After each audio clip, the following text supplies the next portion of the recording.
Sweet eternal balance of all that is good, true, and beautiful, friends. Tonight on Rogue Ways, it's going to get weird and wild with the wacky world of cryptozoology. We're talking mothmen, thunderbirds, giant cats, dogmen, nessies, Bigfoot, and more as we wade into the waves of the wayward with our guests. First, let's welcome Lindsay Smith.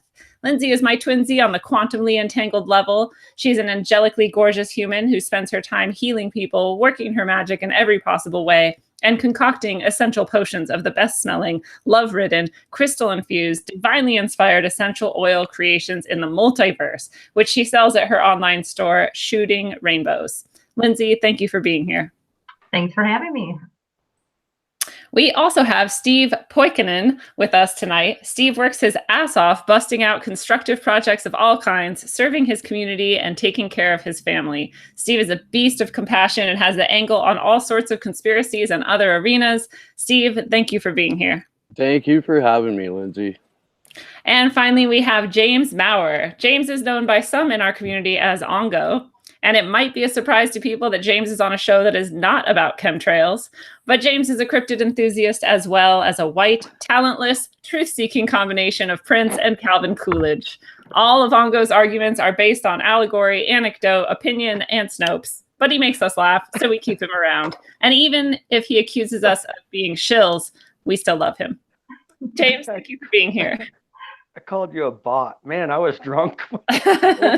I'm pretty sure you called me a shill too, but it's cool. All is forgiven. Where does Prince and Calvin Coolidge come from? Nobody knows. I was in rare form that night, obviously. Let's hope you're in rare form tonight as well. All right, so we've got the pointless question of the episode.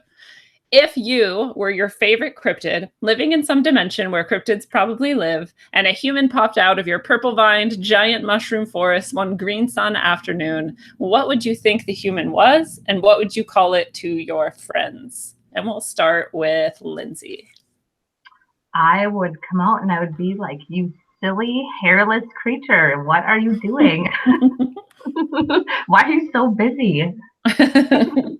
Why don't you chill out? Right, relax. Nice. What about you, Steve? I think the first thing that I would wonder is whether or not it was food. Can I eat that? And I think upon close examination, I would have to decide, no, this is not food, or at least not good food. Like, that thing is actually disgusting looking. Yeah. I like the idea of a purple mushroom forest, so that sounds delightful. I'd like to hear more about that. You like the little world that I created for us? Very much. I do. All right, and James, what do you think? Well, I can tell you what he said to me. What did he say? When I came through and I was naked, and he was fascinated. He's fascinated by my genitalia, but he was wearing a Speedo, so I couldn't tell. Damn it! The eternal question wasn't answered. What was going on? So I didn't know. So yeah, but he obviously is interested in my junk. So there's a clue. Yeah, he couldn't speak. You're talking Bigfoot here, right? You're talking about Bigfoot. He had a ball gag. It was freaky. I think I caught him doing something he didn't want me to be seeing. Bigfoot is a naughty monster. Yeah, they're multidimensional. They can do what they want. Oh, you know what? That actually connects with Kathy in the group is already asking a really good question. She said, "Are some type of cryptids possibly shapeshifters?" Well, that's my whole point right here. My whole point to the show. That's my. So you're done now, and you're going to log off. No. Good night. My whole contribution is shape shifting. Remember, I was telling you about the Native American combination. It's Skinwalkers. Yeah, that's my whole point. I think they're all shapeshifters, all multidimensional. Okay, multidimensional and shapeshifters are two different things, though. Well, not necessarily. Okay, let's. Because it's a spirit assuming another form. So if they can move from their consciousness as a spirit and assume another being in like our world that isn't that two different dimensions, I think that's multidimensional personally. I'm not talking about the skinwalkers or shapeshifters, same thing. All right, so for the people who might be listening that aren't as familiar with cryptids as some of us, James is talking about Bigfoot and all. Wait, you're talking about all cryptids now, right? No, well, I'm talking about how people. Your Bigfoot thing connects with your Native American understanding of what Bigfoot is. So tell us more about that. Well, I think Bigfoot has to be multidimensional. And you think the Native American, some Native American tribes at least, think the same? Mm-hmm. Well, I don't know how they feel about that. I was just relating Bigfoot to skinwalkers because they're both Native American legends. Oh, I see. All right. And you would have to say that a skinwalker would be multidimensional since it's changing from a spirit to a physical form. That's multidimensional, and I think the two are related. In fact, maybe they hang out. Yeah. Well, and I didn't even think of skinwalkers in this episode because to me, a skinwalker and Skinwalker Ranch is like its own paranormal. Like we could do a whole show just on that. It's got everything. Mm-hmm. It's everything, but it's all related. I think, and that's what I think. Yeah, totally could be. So it turns out that the Northwest tribes of First Nations think that it's just flesh and blood, from what I found. Yeah. And everyone else thinks it's got both qualities, the spiritual and creature qualities. So it was cool to see that there was a distinction based on geography. That is interesting. But and also that there's so many tribes that recognize that Bigfoot as an entity is interesting in itself, right? Because that lends it more credence. Mm-hmm. See, the whole problem with you're saying that Bigfoot is kind of like a chimera; it can take on any form at once.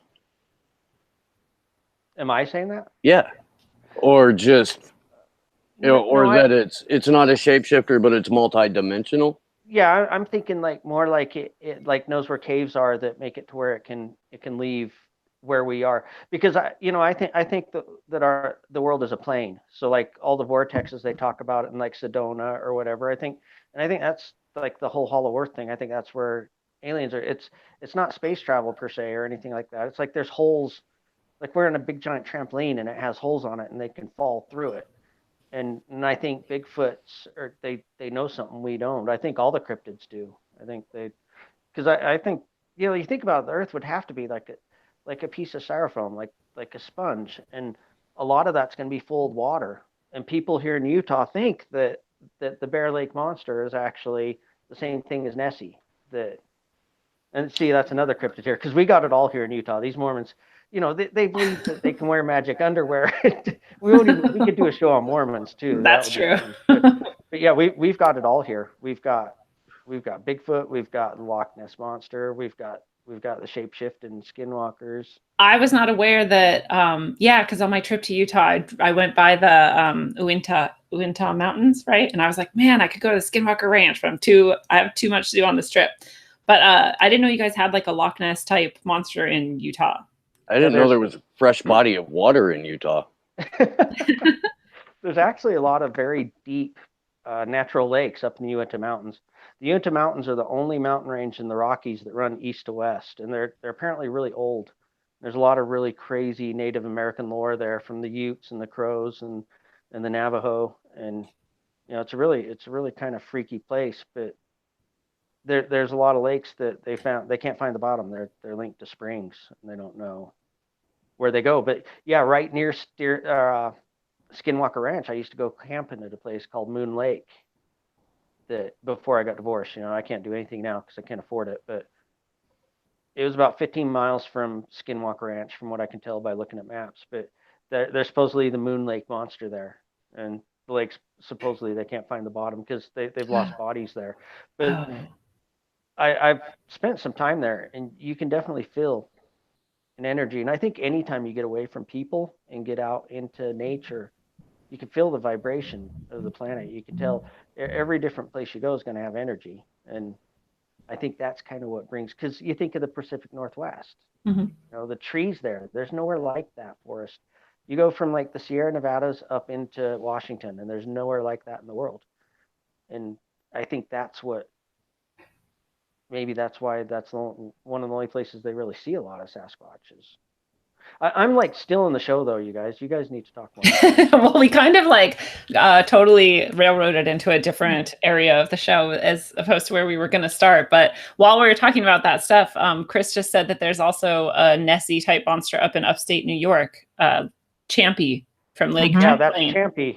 Champy. That's actually have that written down in my notes. So that being would have to like travel across the world and make appearances in all of these places. But it's interesting because there's lakes. Like when I was in Turkey, there was a lake that we went to, and the guy that we were with didn't speak English very well, and he was trying to explain to us why we couldn't go swimming because it was like super hot, and we had been hiking, and we're like, "Oh, this lake is really nice. Can we swim in it?" And he was just like, "No, you could not swim in it." And I was like, "Oh, what's wrong with it? Why not?" And finally we got that he was saying that it was bottomless. But I was like, even if it was bottomless, why can't we swim in it? Like, isn't that even better? Like, there's fresher water or something. But maybe they had a Nessie there too. Who knows? I was looking up Weird Wisconsin by Linda Godfrey, and Wisconsin has like 13 different lake monsters. I was like, oh, okay, pretty widespread, huh, you guys? And they're not all like Nessie-like, or no, most are. Most are. Weird. Well, there's also a lot of them that are like sturgeon-like too. I've heard, and there's a lot of those around here, like big giant, like 30-foot long sturgeons. There's a lot of those up in Alaska too that they talk about. That Lake Tahoe has a monster as well. They call it Tahoe Tessie. It's supposed to be a 60 to 80-foot freshwater eel.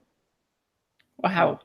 But they've got like cartoons for her and everything. They make her look ridiculously cute. So a question that was not on the list, but now since we're talking about it, like, and we kind of touched on it, but why would we like never have any seemingly physical evidence at all of any of these creatures? Like, if there's a lake monster, why don't we ever see any, like, I don't know, whatever lake monsters would leave behind, some sort of imprints or something? The common explanation is just misidentification of a large variety of a well-known species. People thought the coelacanth was a sea monster until somebody classified it. Okay. So, but as far as an actual Nessie, you would think there would be something. Well, trace evidence. Lindsay, yeah. What I'm thinking is we're dealing with intelligent beings that know how to that live, possibly, if they do. You know, I'm not saying they do, but if they do, I think they're intelligent enough that they know to avoid us. This would be like, I feel like this would make them almost more intelligent than us if they could evade us after all of this time that people have been searching, because we're not, obviously it's not a modern thing. This goes back however far, you know. Well, yeah, the Native American, and see, that's one thing that has really frustrated me in all this, because I was actually trying to get some kind of concrete information, but once you start looking into Native American legends, is that helicopter too loud? I'm sorry. You're fine. That helicopter that's after you, it's okay. Yeah. Oh, don't even get me started on helicopters. I got a story for you. Anyway, we'll do a show on helicopters someday too. Yeah. It's all built on allegory, you know, and so much of it's influenced by white culture that, you know, a lot of the things that I was trying to research as far as the local lore here, you can't differentiate between the actual authentic Native American legends and what white people stuck into it, you know, because everything that they did was passed down verbally, and then you start throwing stupid white people into it. And or like the thing where, you know, that was one thing I learned living on a Native reservation, was that there was at least in the reservation I was on, in that culture, it's like a cultural trend to try to trick people, right? Like to try to make people look stupid, and it's a joke, and it's like meant in good, you know, good fun or whatever, but it's like, that's what everyone's always trying to like trick everyone and make them look as stupid as possible. And so why couldn't it be that a lot of these things are, you know, a white person comes along, they're like, yeah, totally, we think there's like Bigfoot and they're like interdimensional and stuff or whatever. I mean, I'm not saying it is, but like some there could be some of that going on. And oh yeah, and for $30, we'll show you right where it happened. Right, exactly. Just follow me. Yes. Keep following me. No, yeah. We're almost there. $5 more. But so Jeff made a really good point in the group. He's saying, we know bears exist, but how often does one come across a bear carcass in the woods? Exactly. Especially if bears are conscious enough to bury their dead. Yeah. Well, and I will grant you that if a being can frolic through dimensions, it's probably got the wherewithal to avoid detection even when lazy. Yeah. Mm-hmm. Yeah. Yeah. See, I think when they do expose themselves, they're fucking with us. Because I've heard, growing up here in Utah, I've heard it my whole life. Rocks being thrown at night, sticks being broken. These are from people that are they're hunters. They've grown up here out west, and they know the animals. They know the wildlife. They understand what, because in order to hunt, you have to really understand the ecosystem. And people here, they really understand the environment. And when people say that they hear stuff, I've heard weird stuff. Never been able to pinpoint anything, but I've heard weird things that you don't know what it is. Yeah. You know what's out there at night. You don't know. Well, I had a really weird experience. Well, I'll share it later, but it makes me think of what you're saying. Like, you can know the sounds of your area really, really well, and then hear something that does not fit with any of that. And exactly. It's like, yeah. That's. I guess technically I could be hearing something I've never heard before that everyone accepts as real and normal. Like, I don't know, maybe bats make really different sounds than I thought, or something like that could be happening, but realistically, it's unlikely, right? Yeah. Well, okay. Let's get back to where we were going to start, which is for you guys to tell me, like, what made you fans of cryptids in the first place in your life? Like, how did you get into them? I feel like I was born into it. I have a Scorpio moon, so my mind and emotions are obsessed with kind of the dark, and I've really tried to hone it into a healthy manner over the years. And my mom's birthday was Halloween, so I feel like that just predisposed us to all things paranormal, mystical, magical, anything. And my mom had us, like, when I was young, like, going in the backyard with a blanket, watching for aliens, or like if there was any cryptids out, stuff like that. So yeah, I've loved it, and I've never stopped devouring anything cryptid related, or weird, or paranormal. Yeah, they all kind of get linked together eventually. They do. I think for me, definitely it was growing up in the era of Coast to Coast AM with Art Bell. Nice. And being exposed to that 7th, 8th, 9th grade. And I grew up in Indiana. There was not a whole lot going on. So losing yourself in Art Bell's show was a hell of a way to while away the evenings. And it, as an area of interest, it's just wild, man. There's if you can't substantiate it, you can run with it however you want. It's like religion in that aspect. Until there's proof, you're selling an invisible product. And we were talking about this before the show. People are incredibly willing to buy an invisible product. It's like we love the mystery, or not everyone, but absolutely. Yeah. It's addictive. Yeah, it is. How about you, Ongo? What was the question? How did you get started loving cryptids? I was just cryptids. I think it's a big giant rabbit hole, for one. Cryptids are just a part of something else. But Steve mentioned Art Bell. I don't know. Do you guys know who George Knapp is? Have you ever heard of him? Oh yeah. No. George Knapp was a local TV reporter in Las Vegas, and I spent junior high school and high school in Las Vegas in the early 80s to late 80s. I left in 91. So, but he's the guy that busted up in Area 51, and he was there before Art Bell. Everyone talks about how Art Bell's this pioneer. George Knapp was on the evening news in Las Vegas, like the local news, covering Area 51 in the 80s. And it was, that just, so it didn't get me started in cryptids, but it just got me started to where, because, growing up in Utah, because I lived in Utah before I moved to Vegas, and we lived in the mountains, and everyone just, you already believe that stuff to begin with, but once you see it, where other people believe it, that are I can't think of the word. People are open-minded. No, people that people believe. They have. Oh, like people with some authority or trustworthiness or something. Yeah, exactly. Yeah, because the guy was on the news, and I was just a teenager. So it's like, well, crap, maybe we're not all crazy. And it started. I think that a lot of people out there, if there actually are people listening to the show, they will know who George Knapp is. George, I mean, he's like a pioneer. Yeah. I'm kind of shocked that I've never heard of him and that I don't know him. I'm writing it down so I can look into it later. Yeah, actually, my infinite time. He's involved in the Skinwalker Ranch too, which was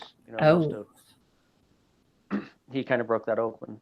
And Area 51. Area 51, no one knew about that before George Knapp. He's the one that exposed that and let everyone know. And maybe it's all a construct. Maybe it's all information leaked by the CIA. Who knows? I don't know, but the dude was badass back in the 80s. He was dope. Well, that's the thing about some of these older or more commonly known people that we talk about. It's like maybe we find out later that there is some aspect of them that we shouldn't trust or that we should question or criticize, but you can still love them for having been the springboard that got you into whatever you're into, Well, yeah, like with Rush Limbaugh or Alex Jones. I don't like either one of them, but I know both of them have gotten people to where they started questioning. Because Rush Limbaugh wasn't always a shill. There was a time before he sold his soul, and he actually, I had the opportunity to listen to him before he syndicated when he was out of Sacramento, and I think he got bought out somewhere before the '92 election. But people can get sold out eventually, but it doesn't mean they don't affect people before they do. That's going on 40 years of sellout, though, man. Like that's the guy's predominant adult life has been feeding bullshit and lies into people's ears relentlessly, high on OxyContin and that's not my point. My point is we're ignoring that. Back in the early or late 80s, before he sold out, he actually did get people to open their minds. No, you're right. The past 30 years, he's as bad as anyone. And I think Alex Jones is now too. He's just as he's every bit as much as a shill. They all are. I think Joe Rogan's gone too. I think Joe Rogan's totally a shill now. So it happens to all of them eventually. I'm just saying if they come to you and they're like, we're going to kill your friends or your kids or your dog or whatever, you're going to be like, okay, I'll do whatever you want. And that's my point. There's a time when I think when Rush Limbaugh actually was an honest person that was just trying to work. I may be wrong. I don't know, but I don't agree with his politics.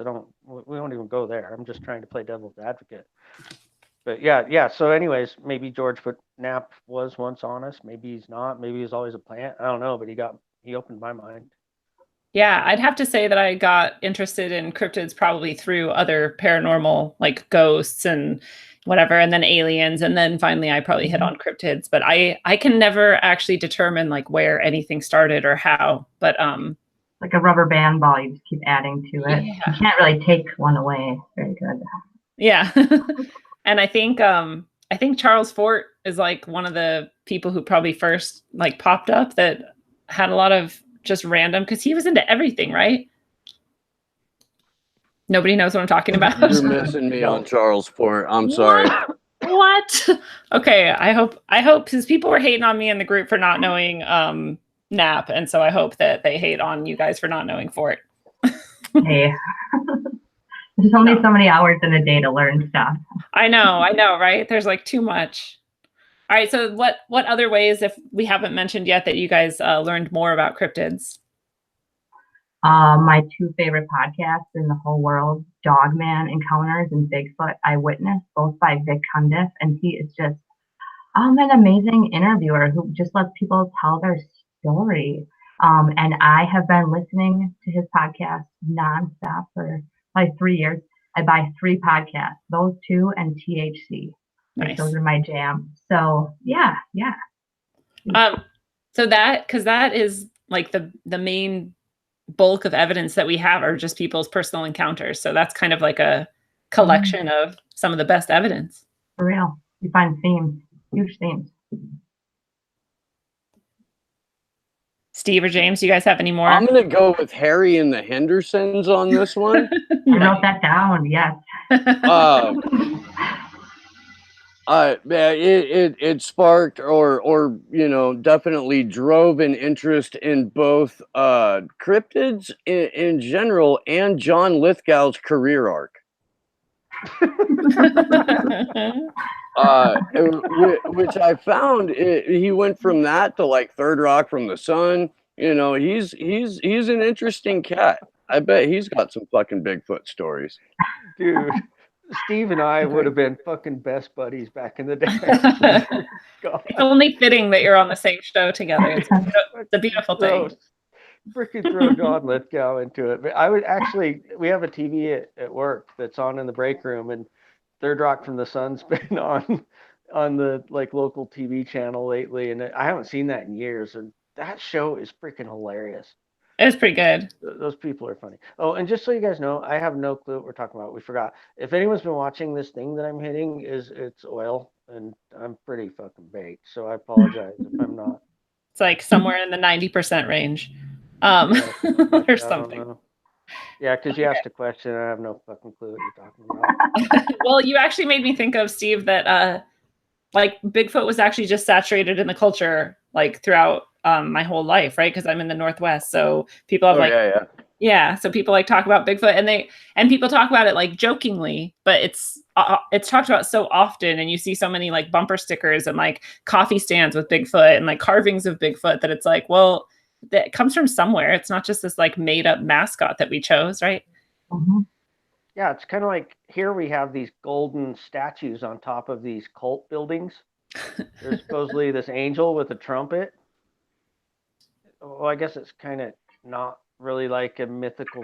Well, it is a mythical creature. It's just one that you can see everywhere. And so, Mormons have Bigfoot. Well, I can't differentiate between, this is what I was saying, like it all mashes together. Like angels and Bigfoot are on the same plane to me. Mm-hmm. They're all together. The unseen. Yeah. Yep. And honest politicians. Right? And honest politicians, exactly. Remember those Time Life books, like Mysteries into the Unknown? It came out in the 80s. Those were really big. I loved reading them. Oh, before we had the internet. Covered everything. Yeah, it was like a book series. You actually had to read something. Yeah, and each one was for its time. Cool subject. I was just telling a story like 2 days ago, and I was like, back in then, and then we were doing this, and oh my God, it was because we didn't have the internet then. I was like, oh yeah, there was a time when there was no internet. Mm-hmm. I could not have imagined what we're doing right now then. No. So what are some of the most terrifying cryptid encounters that you've either heard of or maybe you've had? I could go to town on this one. This is my favorite part. Go to town. I listen to Dogman encounters when I go to sleep every night. Like I'm all love and light and healing, and then I listen to Dogman encounters to go to That's just to balance it out, right? The energies. True. And Dogmen encounters are never anything but terrifying, right? They're never good. There's never a good one. No, not really. Do the Dogmen hump people? Are they like known for their humping? Not really, but not like real dogs. Yeah, but so it's not like a Herman. It's not like a horny German Shepherd. Then it's no. It's more like a werewolf. It's like a giant werewolf, right? Giant werewolf. Yeah, 7 to 9 feet werewolf. Like gonna fuck you up. Yeah. Yeah. Can you imagine if you got humped by that? No. No. I don't want to. No. that made every Dogman encounter from now on that much more terrifying. It's creepy. Seriously, he could like dry hump you through jeans and still penetrate you. You don't want to get humped by a Dogman, I don't think.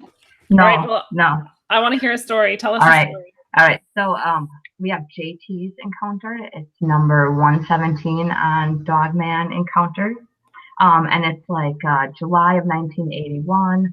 The guy's 17. He got a new like muscle car. He's going down this curvy road. And as he's going down this curvy road, he can see in this like wide open field this creature running towards him. And it's getting closer, and he sees they're gonna like make contact. And he sees it's a huge upright canine, and it hops this fence and it starts running next to his car. and it's just running next to his car and it's not looking at him. And all I can hear is like the nails on the road. And he said like he knew he shouldn't have, but he bent down and he looked over. And at the same time, the dog man looked down into his eyes and it grabbed the door handle and it started to jiggle the door handle, but he had locked it earlier and forgot to unlock it. And like just terrified. He thought he was just going to absolutely die. And he couldn't go any faster because the road was so curvy. So he hits the straightaway, and then the dog man ended up taking off, but like scratched the shit out of his like brand new car. But he never told anyone, and he was like 2 miles from his house, a mile from his grandparents, and he never told anyone until 2016. And the fear in his voice is just, I mean, he's like got to stop and breathe. It's so terrifying. I've probably listened to it like 5 times, and I refreshed yesterday, and it's just so scary. The other one that is one of my favorites is Billy, which is episode 52. So Billy's on like this mountain overpass, and there's a blizzard, and the overpass gets shut down. So he's one of the only cars like on this road or trucks on this road, and it's just really coming down. And he sees this car abandoned on the side of the road, and he's like, oh, you know, I don't see anyone in there. That's kind of weird. And then up ahead, he sees this huddled shape on the road, and he's like, oh no, what if that's like a mom and her kid, and like they have a blanket on them, and like I need to like go see if I can help them. So he like pulls his truck off to the side, and he's sliding all over. And he gets out of his truck and he's trying to make out what it is still. And then all of a sudden he realizes it's a massive wolf head, and he hears like this crunching of bones. And at the same time, he like gasped and turned around to pivot to go back to his car. The dog man turned and it looked at him and it let out this huge roar. And as the guy was turning, it lunged at him and he felt this pressure on his arm. And as he pivoted, he fell on the snowy road, and he's like got up and like fell onto his truck and just like laid there and thought, I'm dead. Like I'm dead. I'm waiting just to be torn apart. And he looks and he sees the dog man running into the brush with his carcass, like just over one of his arms, running away. So he gets in his car and he's like trying to pull away. Yeah. What was the carcass? Probably a deer or something. So it's not a person. First came upon it, he heard that noise. Yeah, hopefully not a person. Yeah, that's what I was like, oh God. It could have been. So he's driving, and finally like the adrenaline and shock wears off, and he feels like this tickle like by his elbow, and he pulls over, and there is like 4 huge slices through his forearm, and like between the 2 middles there's like a huge chunk missing. Goes through like this huge thick wool sweater through his arm, and he checked his forearm immediately and is like completely bruised already. And he didn't know what to do, just got back in his car, drove home, and like again he like didn't tell his wife, didn't say anything. And finally after a couple days she's like, dude, what's going on with you? So finally he told her and his kids, and like, be careful in the woods. Like now he said he's like super paranoid with his family, like going outside. Those are 2 of my faves. Those are really good. This is like one of the things that people criticize about things like that, though, is they're like, well, why wouldn't you tell people? You are absolutely ostracized. So many encounters happen when you're a child, and when you tell your parents and your family and your friends, and you're ostracized, the trauma that you endure. And then you have other times where when you do say something, you invite like a circus of police, of all the alphabet acronym agencies coming, news agencies. You are either ridiculed or just abused. So most people, I find, don't say anything. They just keep it in or tell 1 or 2 people. And it seems after all these eyewitness testimonies I've listened to, I think over 200 Dogmen and probably like 100 Bigfoot. It's just so common. People will have them like in their neighbors or neighborhoods and yards and not say anything, but like everyone knows, especially like in the South, that seems to be super common. Like they all know they have a skunk ape, but like no one talks about it.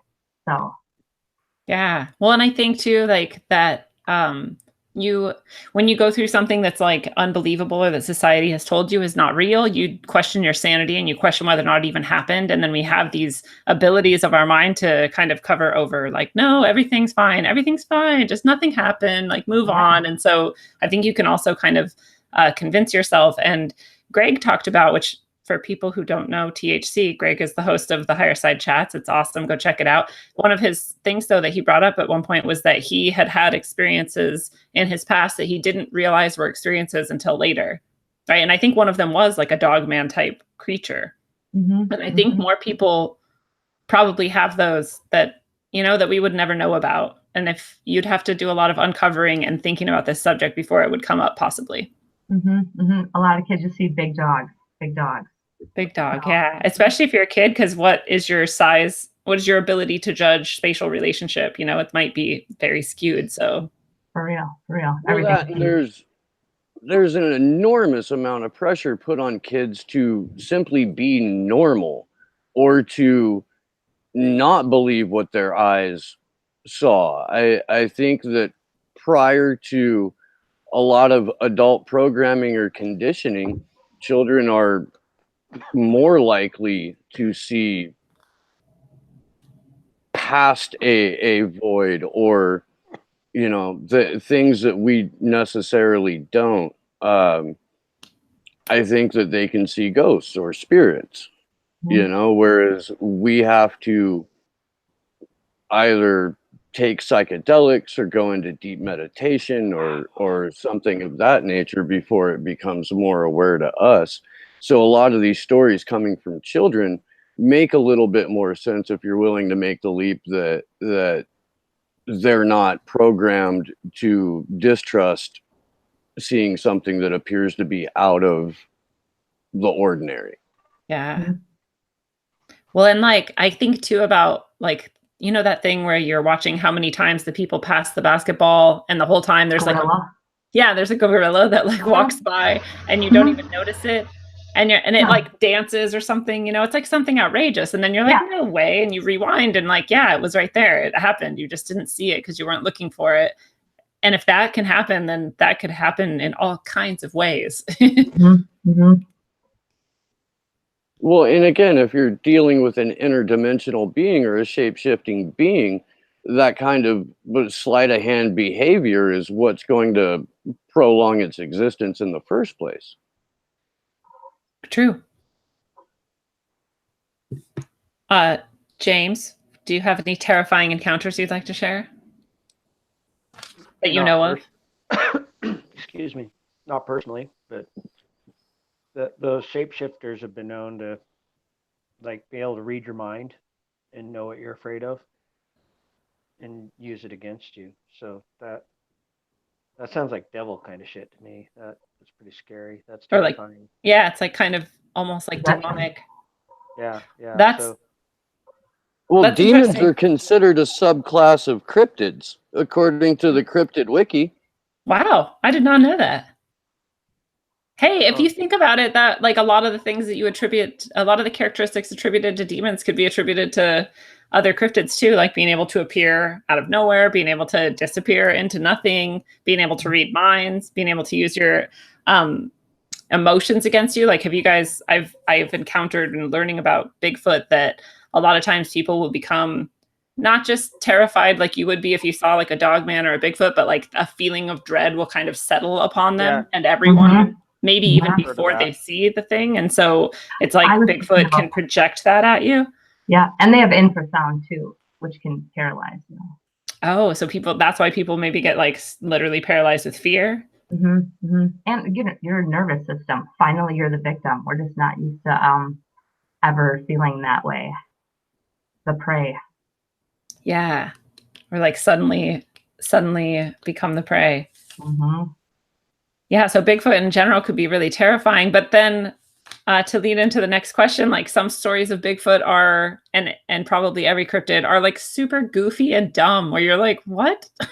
Like, is Bigfoot just a big goofy monkey that like, or, you know, like cuddly guy that wants to like play sometimes? And it's like, I don't know But again, that's also, if we're talking about demons, there's some demons that are supposedly like good and helpful and playful, and then there's some that want to like fuck your whole world up. So like people, you know, you're good, you're bad.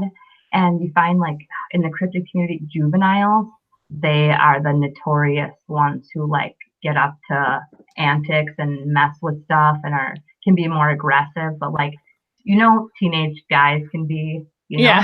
Yeah. They got like the coyote medicine. That's right. I was a saint. And a consummate gentleman. They've only published lies about Steve. I swear. Yeah, that's a good point. So what are does anybody have any hilarious or goofy cryptid encounters that they can think of? I got one, I think. Do it. All right, when I moved to Vegas in '83, and you went in those Vegas, there's two roads that go out to Lake Mead from Vegas that head east. There's one up in Northtown, and there's one in Henderson. They're both called Lake Mead. I can't remember. One's Lake Mead Boulevard. It's the one in Henderson. And back then, you know, it was a hick road. It was out in the middle of nowhere. And this kid was telling me about how there's this legend of this like light-skinned, blonde-haired, like Bigfoot man. Oops, I didn't even see my picture. Wasn't even shown. That he came down out of the desert. And anyone knows Las Vegas, you know, there's no trees or anything to hide from. But he comes running down into town and grabs a big 55-gallon drum from a gas station and hucks it at people. And at the time, you know, I'm just thinking of like Jesse the Body Ventura running around naked on crystal meth and hucking barrels at people, because he was pretty descriptive about how light-skinned this Bigfoot was. And you know, he swore it was a Bigfoot. And apparently there's some kind of like legend of a Bigfoot in Henderson. I couldn't find any evidence of it, but it was pretty funny, and it made me think, you know, growing up in Utah, because, you know, in Utah they believe some crazy shit here. Bigfoot's not really all that, you know. But Bigfoot, the lowest, the least exciting. This is like the multi-level marketing pyramid scheme of the world, and I'm not even talking about the Mormon Church. I'm talking about like Herbalife and all the other shit they do here. So yeah, but you know, I kind of almost believe the guy. I don't know, but still wonder, are all the do Bigfoots have different colors? I mean, do some of them? Yeah, they do. Like, just do some of them like they get to be like angry teenagers and they dye their hair purple? I did hear an encounter where, the guy said most of the clan was like they almost looked groomed and very straight. And then you had like the teenager one who's like running all over the Sasquatch, and his hair was all punky and wild. And he's like, I knew that was the teenager. Had on a Cramps t-shirt. Did you guys hear the story about the guy that claimed to have been kidnapped by Bigfoot family for like a week? It was maybe like in the Yukon, maybe, or, you know, like, I think there's more than one, because I've heard like maybe something Canada. I think it might have been Canada, or maybe it might have been up in Alaska, but I'm not sure. But yeah, this guy claimed to have been kidnapped by Bigfoot, like a whole family, for like a week, and he lived with them for like a week. Yeah, like in a cave. Yeah, right. Yeah, and they would bring him food and stuff. Yeah, some crazy shit. He was mad. He was seriously. But dude, if I got kidnapped by Bigfoot for a week and they were feeding me and nice to me, and then I got back out again and I was fine, I would be stoked. Mm-hmm. I'd be like, that was proof. Yeah. They don't have to pay taxes. So yeah, I'd rather live there maybe. I would stay with them forever. If they could keep me safe from the government, I'd be like, fuck that, I'm gone. Please make me one of you. I guess that beats being holed up in an Ecuadorian embassy. Oh. Right? Hanging out with Bigfoot. Okay. Oh my God, dude, you're cracking me up, man. Hey, at least then you're somehow free. Right? Hanging out with Bigfoot. And if Bigfoot's not harming you or raping you, so we talked about it a little bit, but we didn't really get into it. In the Native American traditions that I know of, Bigfoot is a protector, which I didn't know for a long time. And when I had what I think is an encounter, it was a protective encounter. So it was interesting that aligned. Have you guys ever heard of that? I very much feel that Sasquatch is like one of my spirit guides. I'm not one who can like see or converse with, but I've had a lot of dreams. And the first time I did like a guided meditation, like meet your spirit animal or whatever spirit guide, and it was a Sasquatch that walked out behind a tree, and I was like, I was expecting like a lion or something, like not a Sasquatch. And ever since then, I just have this connection with them.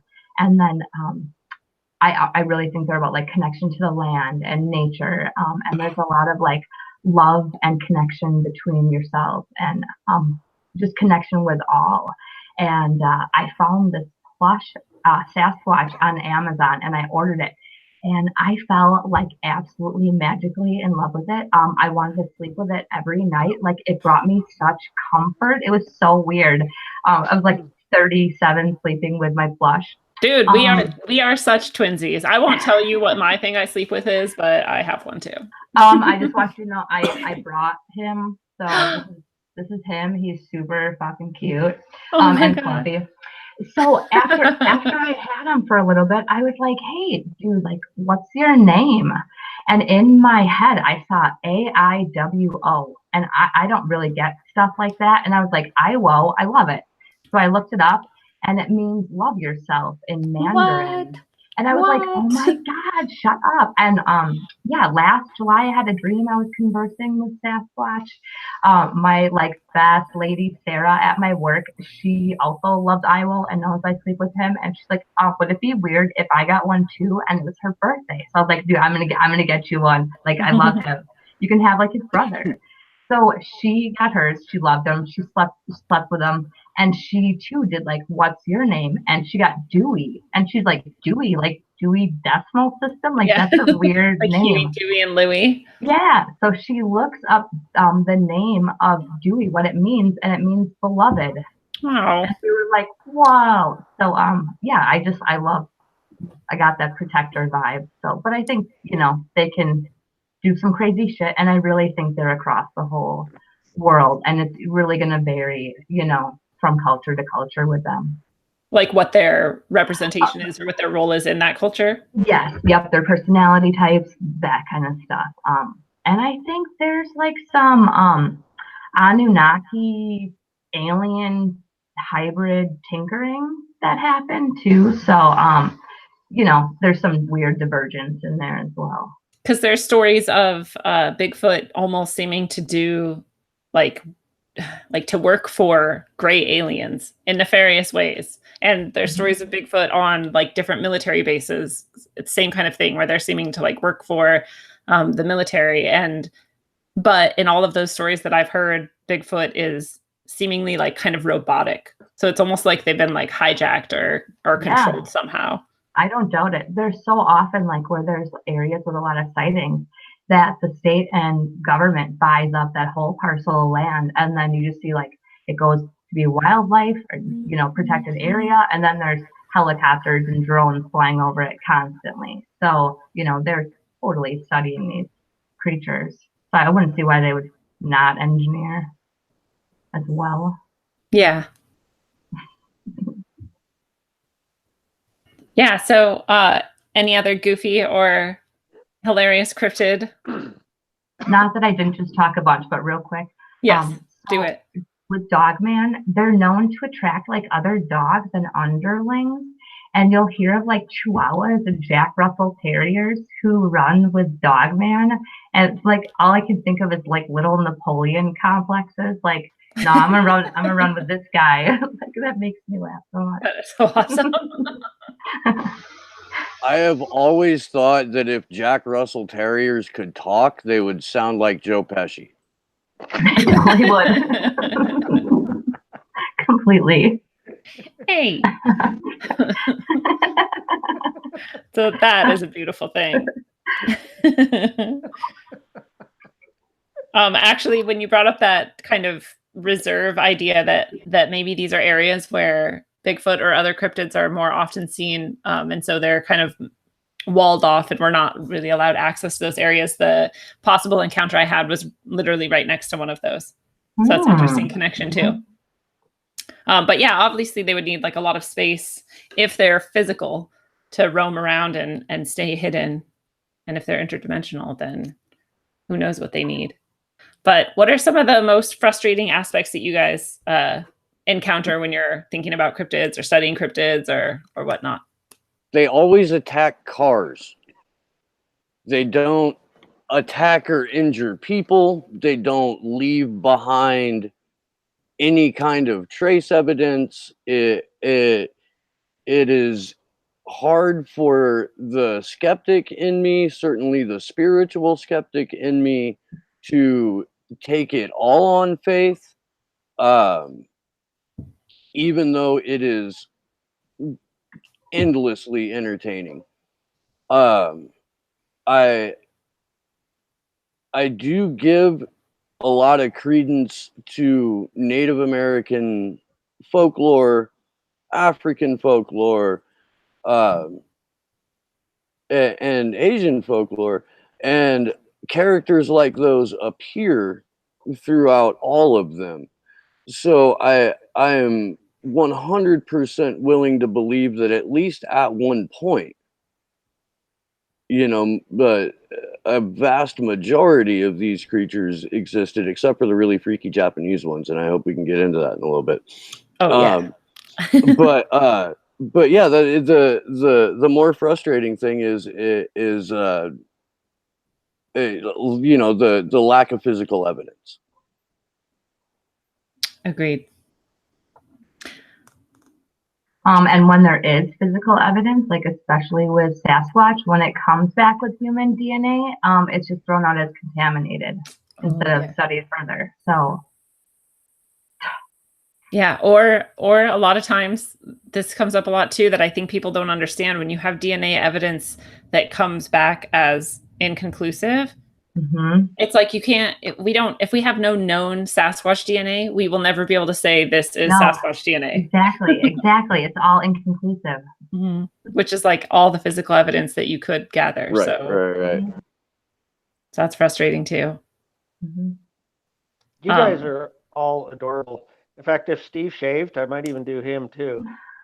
Dude, not a chance, but I'm growing out my winter beard. Is this a thing guys do? You're like getting ready for winter by growing out your facial hair? Yeah, you gain 10 pounds and you grow a beard. I try to lose 10 pounds every chance I get. Yeah, okay, let's get into what your favorite cryptids are. This is Steve's chance. Oh wait, can I just throw out that we're focusing a lot on Bigfoot, but we can talk about any cryptid that we feel like. Actually, I'm more than my theory that a lot of Japanese tentacle porn comes from their history with cryptids. You heard it here first. Steve's there's theory. a local cryptid story about the Dark Watchers that are right south of me in the Santa Lucia Mountains, and they are. Let me see if I can find the thing here real quick. Where'd it go? Never mind. Lost it. The Dark Watchers are 7 to 10 foot tall entities, humanoids in all black, usually with a cloak and a hat, that only appear in the distance. They appear as if coming through a rift in space-time. What the fuck? You're tripping me out. As you approach them or as you try to make eye contact with them, they step back through the void. Everybody says there are Chumash Indian stories about them, but there's no actual documentation from that tribe. But Spanish explorers have stories about the Dark Watchers. Spanish soldiers do, early settlers and explorers do, Mark Twain, John Steinbeck. And I have friends that live down in Big Sur that have said they've seen some crazy shit. Now, I don't know if that pertains exclusively to Dark Watchers, but I know that mountain chain that runs through there is the locality of them. So I'm getting more and more into checking those out. just because I could drive there. So is this, because I've never heard of the term dark watchers, but I've heard of Top Hat Man. Like he's got a hat. Yeah, and a cape. there was a correlation to Hat Man in one of the things that I read about him, about the Dark Watchers, but as to whether or not it's the same thing, I'm not 100% sure. I know that there's a Watcher cryptid in a lot of different cultures. Good point. And a weird kind of freaky thing more tied to the earth. The Dark Watchers. Yeah. The Top Hat guys seem to be more attracted to certain people. And they're families. like maybe more ethereal or whatnot. Okay. It's weird, but my boss, his stepdad, is an artist in Massachusetts, and one of his recurring characters is a top hat man. And it's just this kind of like semi-nightmarish looking figure. Yeah. But I don't know enough about northern Massachusetts to know whether or not that's a cryptid that is from there or not. It's it's the same with like, so them and Dark Watchers, and then like Mothman, it's like there's nothing good about them and they're terrifying, and they often associated with like omens of further like trouble. Harbingers, right? Like Mothman shows up before like that bridge collapse or other disasters. So it's almost like maybe they're watching, I guess, like watching timelines or probabilities, and they're there to try to like warn you to be careful, or I don't know. Pretty common. A lot, even like, just not to get back to Sasquatch, but so many cultures, Hopi say with the uptick in sighting, it's because we've been disconnected from nature, and we need kind of that wake up call. So yeah. Jeff just dropped at the group that there's a theory that maybe the jinn are kind of, if for people who might not know, almost like demons. It's like a ethereal sort of being that is ancient and timeless. A genie is the same thing. That's where the genie comes from. He says there's a theory that the jinn have hats when they come into this dimension to hide the shapes of their heads. So maybe that connects with the hat guy and the Dark Watchers too.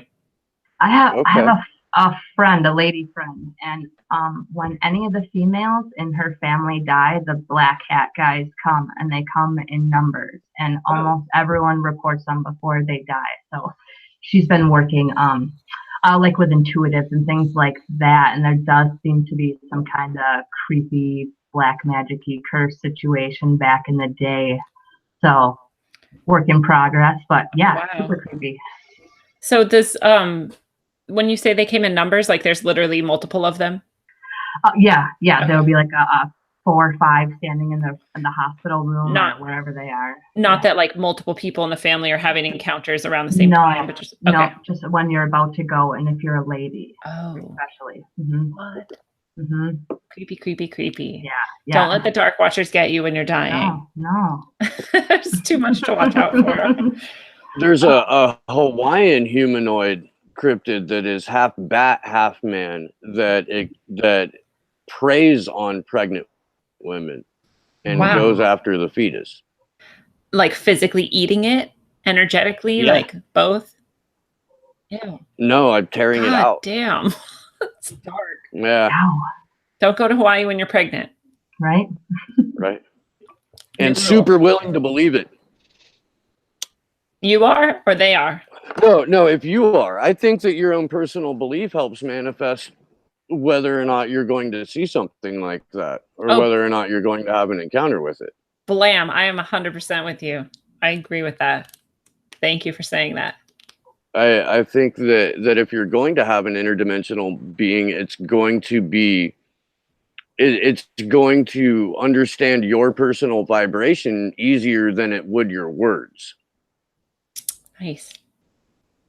Yeah, and I think that helps explain why, because that's another criticism that people have is like, well, I've never seen him, and a bunch of people have never seen anything. And it's like, it's the same in scientific experiments where they're doing something like trying to test for psychic phenomena or other things like that. It works better when the people who are doing it believe that it will work. Did you guys ever watch Fringe? Nope. Oh, it was a killer show. The television show? Yeah. Oh God, never. Dude, I want to kill Dave. I've seen a couple. John Noble in it. Sorry, go ahead. At any rate, that's the premise was these children were tested for paranormal abilities. And yeah, it was definitely the ones that were open to the possibility that activated theirs, a quicker scale. I definitely think there's something to having the ability to see beyond before the creativity is stomped out of you. Yeah, holding on to that ability that you had kind of inborn in childhood that gets killed. Well, and it's like your belief that something could happen can make it more likely. You could also be like literally manifesting it with your attention to it and your intention, right? And it also could be something to do with the kind of agreement part of it, because I feel like that how many myths do we have? Often even with cryptid like beings, like Dracula would be like possibly like a cryptid type being that you have to allow them in or give some sort of agreement before they can interact with you. Oh, right. Kids and all sorts of stuff. So I feel like it's kind of all three of those levels possibly like working together as one. That's the way the skinwalkers are. You have to give them permission. Like if they want to come in your house, they'll appear as someone that you know, and you'll invite them in willingly. Ooh. Otherwise, they can't come in your house. Devious. Those things are the freaky things, because they know what you're afraid of, and they want malice. They don't have any good intent. Yeah. Those things. They create, and I don't know if you guys have ever been out in the crazy woods where you're just in the middle of nowhere, and sometimes you get just creepy feelings, just bad vibes. Like something's watching you. Yeah, and not good stuff. And maybe it's a big cat. Because here in Utah, people get attacked by big cats. They'll hunt people, and bears too. People argue with me, because black bears actually are more prone to hunt you for food. Yeah, aren't black bears the ones you want to really avoid? Yeah. A grizzly will like play with you and it will kill you playing with you, but it won't kill you for food. I'm just trying to play. Oops, I killed it. Black bears are the ones that actually will go grab you out of your tent and kill you and eat you for food.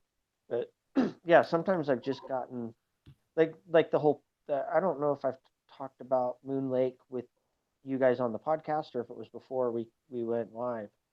I also can't remember. I feel like it was on the show. Yeah, but Moon Lake just had a feeling, and that's a place where it's not far from Skinwalker Ranch, and there's also the Moon Lake monster. And Moon Lake is also reported to be, because they've lost bodies there before, because in cold water bodies sink. They and then if it's bottomless, yeah, who knows where it's going? They brought in search and rescue there before, and haven't been able to find the bottoms with the technology they have. So cold fresh water.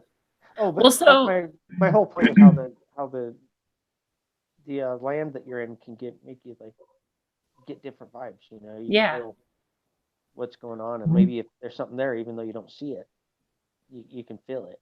So, and wouldn't that be like the best way if you're a sort of like interdimensional or interplanar or however you want to think about that being?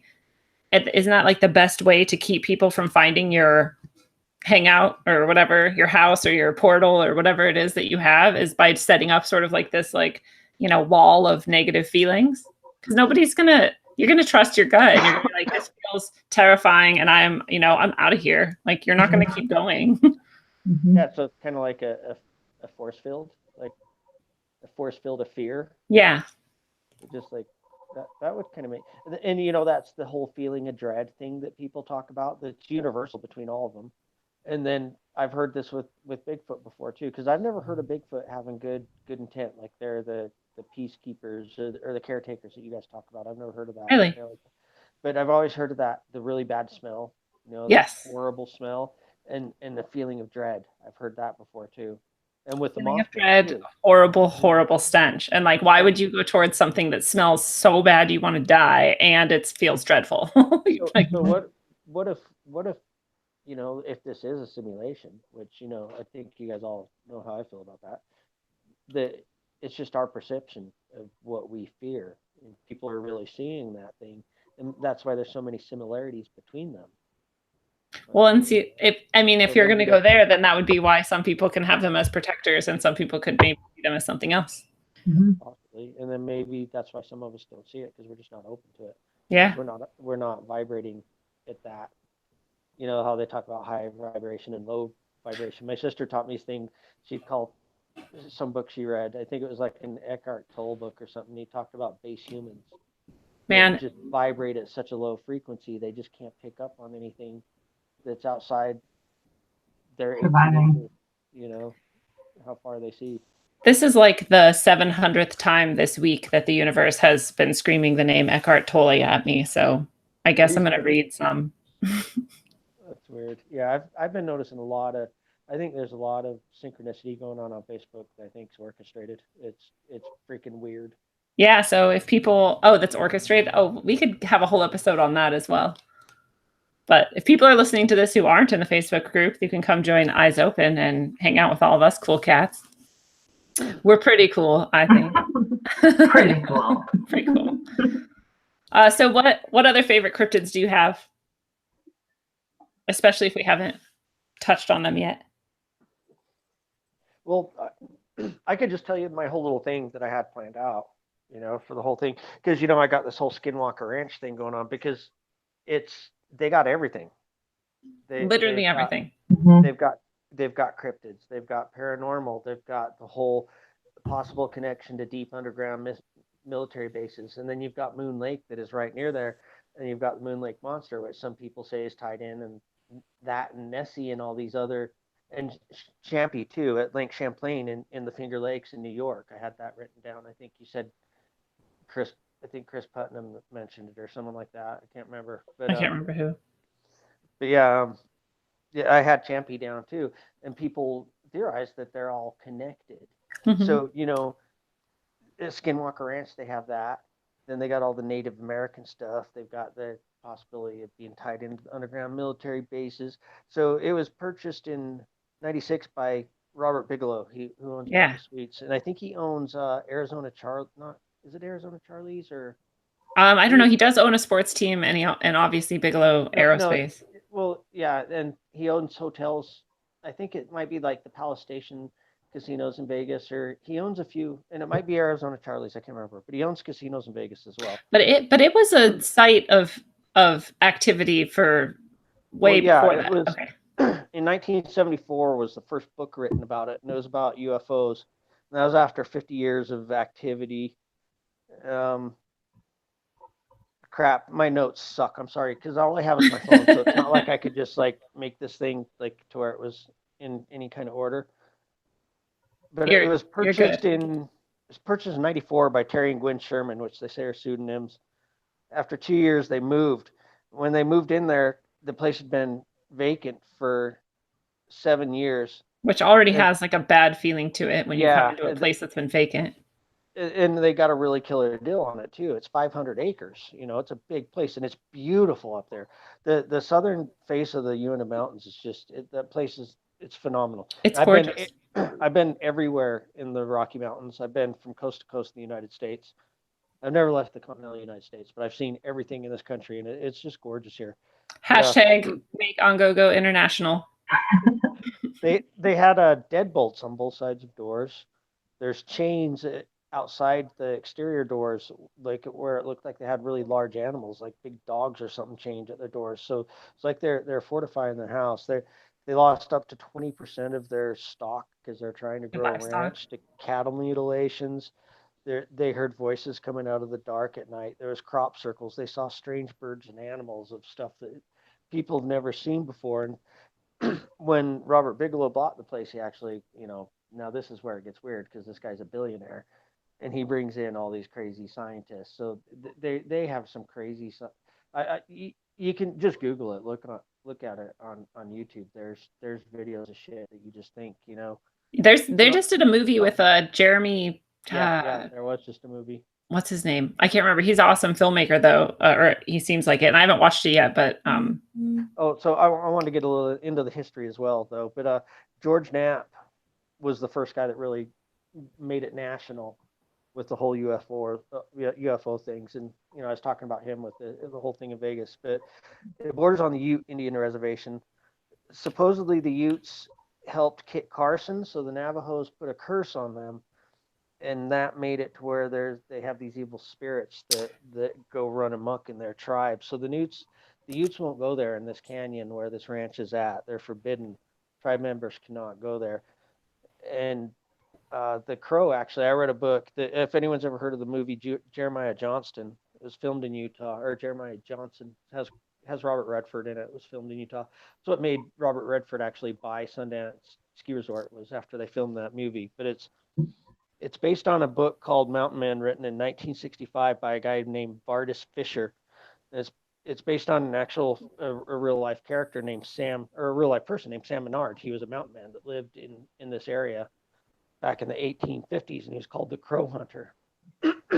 And as in like a Native American hunter? Yeah, because the Crows supposedly killed his pregnant wife, who was also a Native American. He won her like from another tribe, I think the Shoshone. I can't remember exactly, but I read this book 20 years ago, so I've been kind of into this for a while. Yeah. But and plus I love history, so but supposedly from what I read in this book, and I tried to research the book as well as I could because I don't have a copy of it anymore, so I couldn't come anything up. Like Lindsay said in my introduction there, everything's based on allegory and anecdotes. But so dude, the universe talks in symbolism and anecdotes and allegory. So there ain't nothing wrong with that. I couldn't come up with any substantial facts. But crap, and now I forgot what I was talking about. Damn it! That the Skinwalker Ranch has all of those things, so that there's something. This is like our one kind of best. Curse. Mm-hmm. Yeah. And the curse, and this is our one kind of best concrete example of how cryptids can tie in with like other paranormal phenomena, I guess. Is that what you're trying to? I don't know. I just totally lost my train of thought. So hey, it was an interesting train of thought, even if you think you lost it. To kind of tie back into the point that negative vibrations are what keep people from having more encounters with cryptids. The area that I live in right now, the Santa Cruz Mountains, it was called the sleeping place by the Native Americans here. They wouldn't come in here at night. And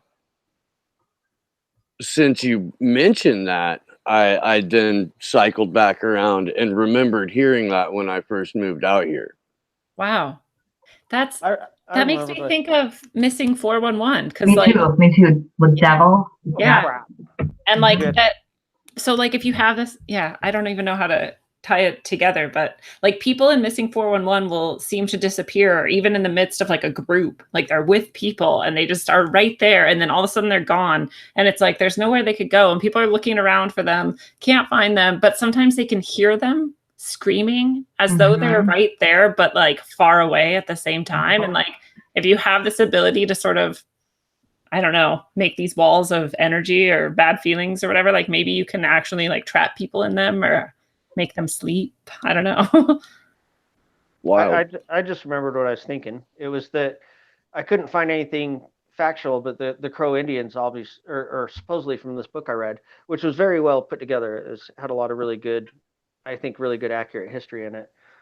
And it also said that the Crows wouldn't hunt in the Uinta Mountains because of that. And the Navajo actually believed that there was, or not the Navajo, the Utes.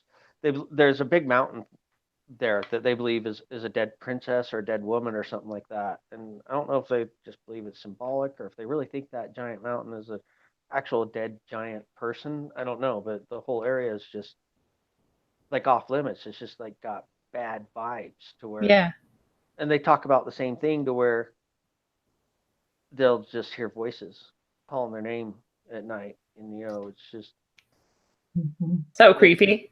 Yeah, I'm sorry. I didn't mean to sidetrack you. I just remembered what I was thinking about how the crows. So not just the Utes wouldn't go there, but the crows also, from what I understand.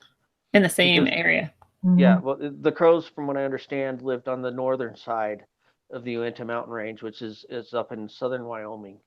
You know, kind of if anyone knows where Evanston is, it's up in that area, like kind of south of Jackson Hole. Maybe. Oh, okay. I don't know. Yeah. I drove through there once. And that seems really common that you have these areas set aside by these tribes. And then white people come in and they're like, dude, I'm billed right here. I'm billed. And then they have to call paranormal investigators because all their shit's crazy at their house. But you end up with weird land. So everybody knew not to go there. And it's like, go ahead. Well, was I can't remember if I was talking about it when we got together or it was after you went live about how I was talking about how we live in a plane. It's like a trampoline mat. In the cryptids. I think you said it on the show. Yes, where they can like go through into a different, and I think that's where the aliens come through too. And I think that goes into the whole hollow earth. It goes into flat earth. It covers creation, you know, because it covers simulation. It covers everything. The only thing it doesn't cover is that bullshit globe earth thing, because that's this whole is the theory, Ongo's theory of everything. The whole Big Bang and ley lines and I don't know about that. I don't know that. Well, the idea that there's the idea that there's like places, geographic places of physical, like power. I thought you were saying that because some people say that stuff like that couldn't work if the Earth was flat, and I'm like, we don't know if the Earth could work the way it does if it is round. I don't know if it would matter. Yeah. So kind of like ley lines, like energy centers, kind of like the vortexes and Sedona and the Bermuda Triangle, and you know, there's. And that, what is that, MH370 or whatever, that plane disappeared? Oh, yeah. Flight, you know, what? Into the 33rd degree of the map that is hidden. Yeah, exactly. Near the the Malaysian air flight? Yeah.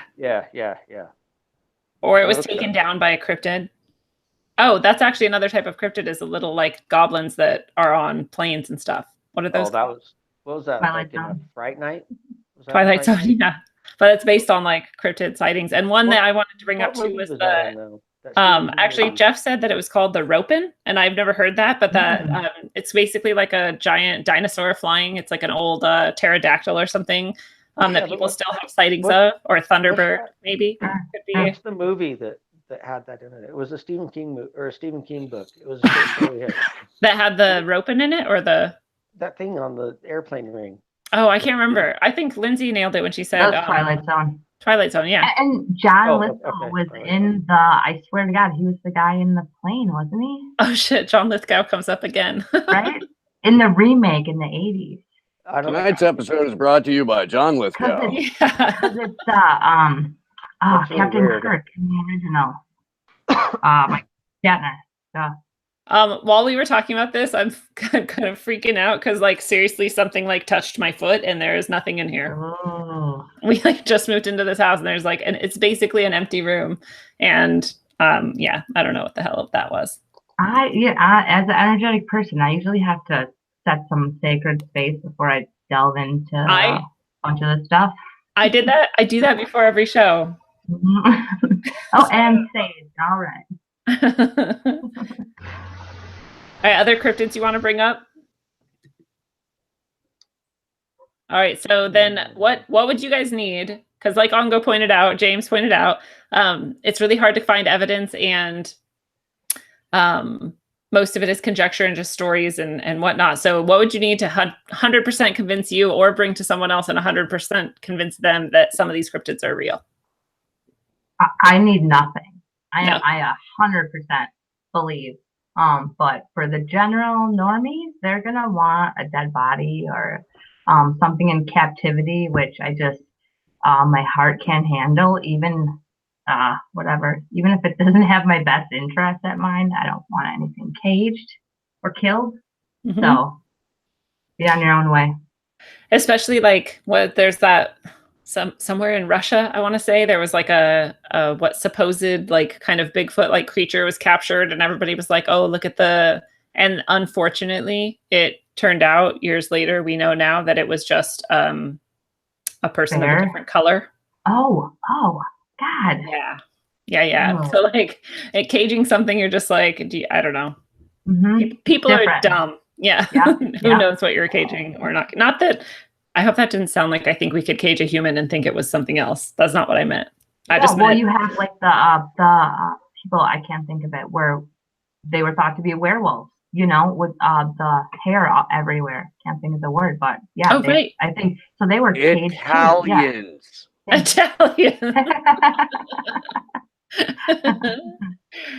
It's like reverse alopecia or something. I don't know. I know what you're talking about though. Yeah, and if you did have a body, like, don't you ever think some of those bodies, because some people have said, like, I do have a body, look at it, and then we go find out that it's like a total hoax. But I sometimes wonder if they did have a body and then someone swooped up, Yeah, you see a lot of MIB and that stuff showing up after. Right. What about the evidence that people have found that they've submitted and given up? Who's to say that Men in Black didn't show up to that university?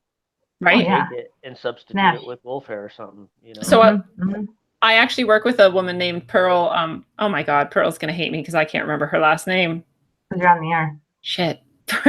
Pearl Prahota, and Pearl wrote a book on Bigfoot. She's or she calls them something else, and the name of the book is Manotang. If you want to check it out, she has actually her scientific theory about how Bigfoot becomes invisible is because they have something with manganese. I guess there are other beings. There's a precedent in biology for beings using manganese to become somewhat transparent or to mix with their background better, like maybe chameleons or something. So she actually outlines the theory of why Bigfoot are seen in certain areas. It always happens to be areas with high levels of manganese available naturally, and that's why they can kind of disappear and whatnot.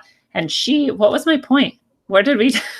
What were we I don't know, but you had me at Manotang. Manotang. You could go get her book and read it. I have a copy of it. But she's the point was that she's been alongside many others gathering evidence for years about Bigfoot. And when you send it off, it's like it either comes back, like we talked about earlier, inconclusive, and there's not really a way to prove what it was, or it disappears entirely, and you never get it back. And so she's kind of like over that stage. She's like, I'm done now. I already did my, researching. I got my book and I know what I know. And she's had tons of really cool experiences. She's awesome.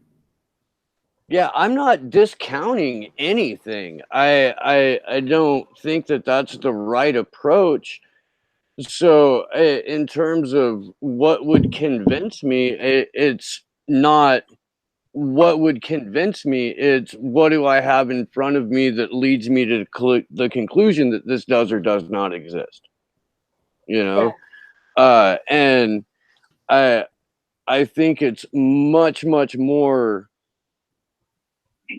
entertaining and thought-provoking to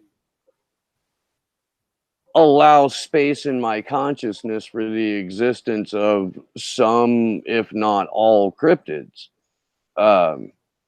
Whether or not that has any bearing in the ultimate reality of things isn't up for fucking sale. So I think that any kind of belief in the supernatural requires a contract with the thing.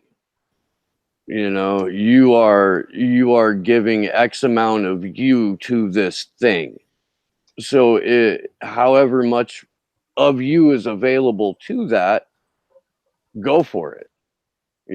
I think that I'm going to jump off my thought train. I am. I think that's about where I land on it. I love that. Yeah. I love that theory and that idea. Well, and so you're basically saying it doesn't ultimately impact your understanding of reality if you could prove or disprove their existence. You still have the same outlook, right? Well, I don't think, the overall reality won't be impacted by whether or not I believe in this. Yeah. And if it changes somebody else's, I hope it would be for the better. Yeah. I would definitely put that intention out there. that if I'm changing anybody's mind about anything, it's for the better. Agreed. A lot of people who have cryptid sightings then after say they have to question everything in the whole world, and like, fuck yeah, dude, welcome to the club. Let's ask some questions over here. That is absolutely the best reason to have cryptid sightings. Question everything. What do you think, Ongo? What would you need for 100% convincing yourself or other people? Well, first of all, if we ever do find proof, I hope they don't find live proof, because like both of you were saying, I don't want people getting a hold of something like that, because people are just fucking evil. And man, we have no empathy. I don't know what's happened to people. So, but you'd have to have a body or something. But I don't need proof to believe that anything's possible. I don't know. I can't believe it. I can't not believe it. I just know a lot. Pretty much everything we know is bullshit. Well, not everything we know. Everything we're taught is bullshit. Right. I don't know. I don't claim to know the answers, but people, you need actual proof. I mean, that's, even if I just saw it, that's not the same. You need to have something tangent that you can actually show someone, you know, or tangible, not tangent. God, I just said, sorry guys. I know what a tangent is. We know what you mean. Tangible. Sorry. Yeah. Well, I did the other night say all 12 constellations, and I meant signs of the zodiac. And I know I know the Big Dipper isn't a sign of the zodiac. I just I'm usually really particular about what I say and post. I try to edit my comments. So yeah. I say some wacky ass shit because I'm like saying it while I'm thinking of something else, and then like the wrong word comes out at the wrong time, and I'm like, that is not in any way what I meant to say. No. I'm so good at correcting myself. Yeah, I think it's the same with me. Like I already am open-minded about it. Because of my own experiences, I've convinced myself, so I don't need any more proof really. Like, and I also am open to that whatever my experiences were of a different nature than what I might understand of them, you know, and that something else was going on than what I have kind of concluded for now. But I don't know that you can convince someone else, right? Because if you have, like Jeff is saying, his friend saw the Minnesota Iceman once and said it was definitely a once real living creature. And that convinced him, but like someone else could probably look at that same proof, you know, and say like, oh, that's not convincing. And here's why, right? Or this person had that experience and that doesn't mean anything to me. So I think you can, depending on what you want to believe, you can kind of take or leave whatever evidence you want.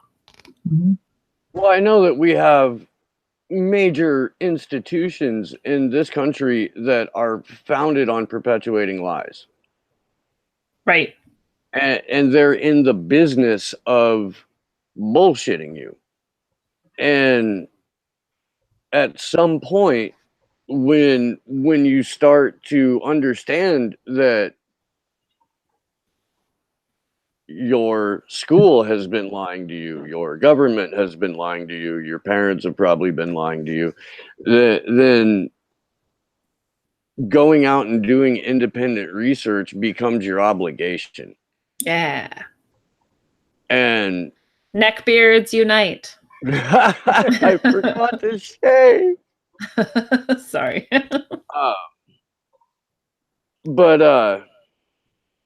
No, I just, you know, if you're gonna discount anecdotes, which you should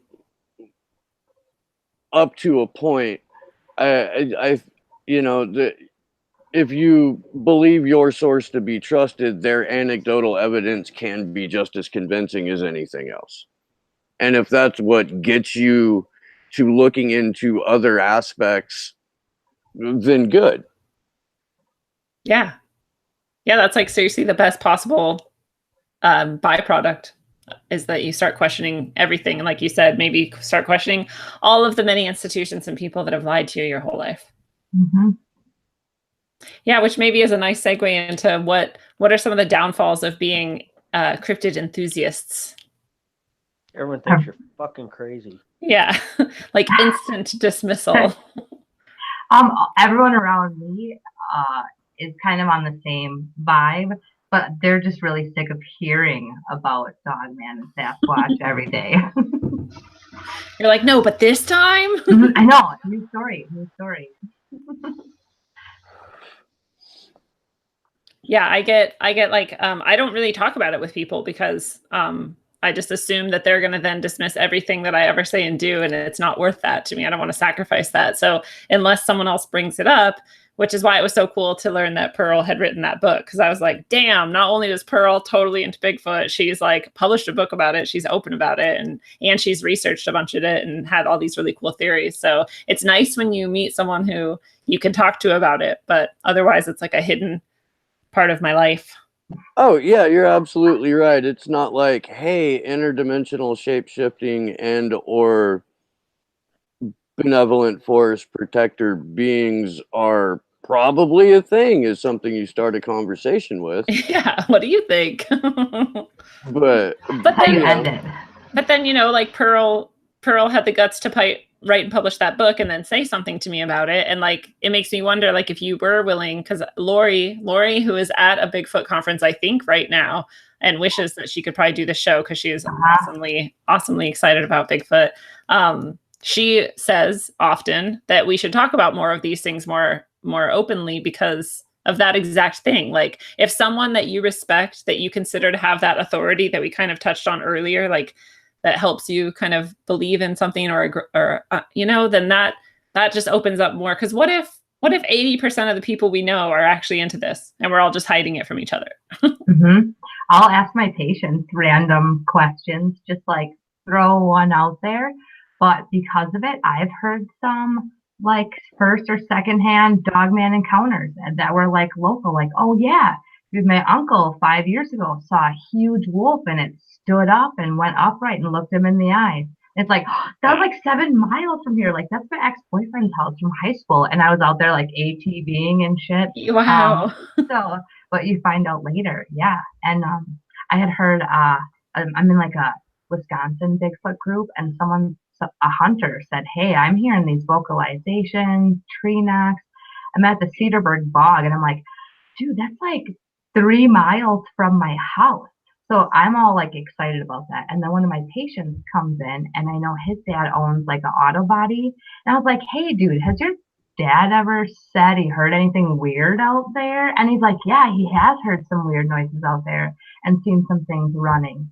So it just depends on, you know, you throw like a bone out there, see if there's any response. But some of these like old Wisconsin farmers, like, dude, I know you're outside all day long. You're much more likely to see something weird. So we'll just ask. And then if not, I'm just going to laugh it off and all right, get to table 1.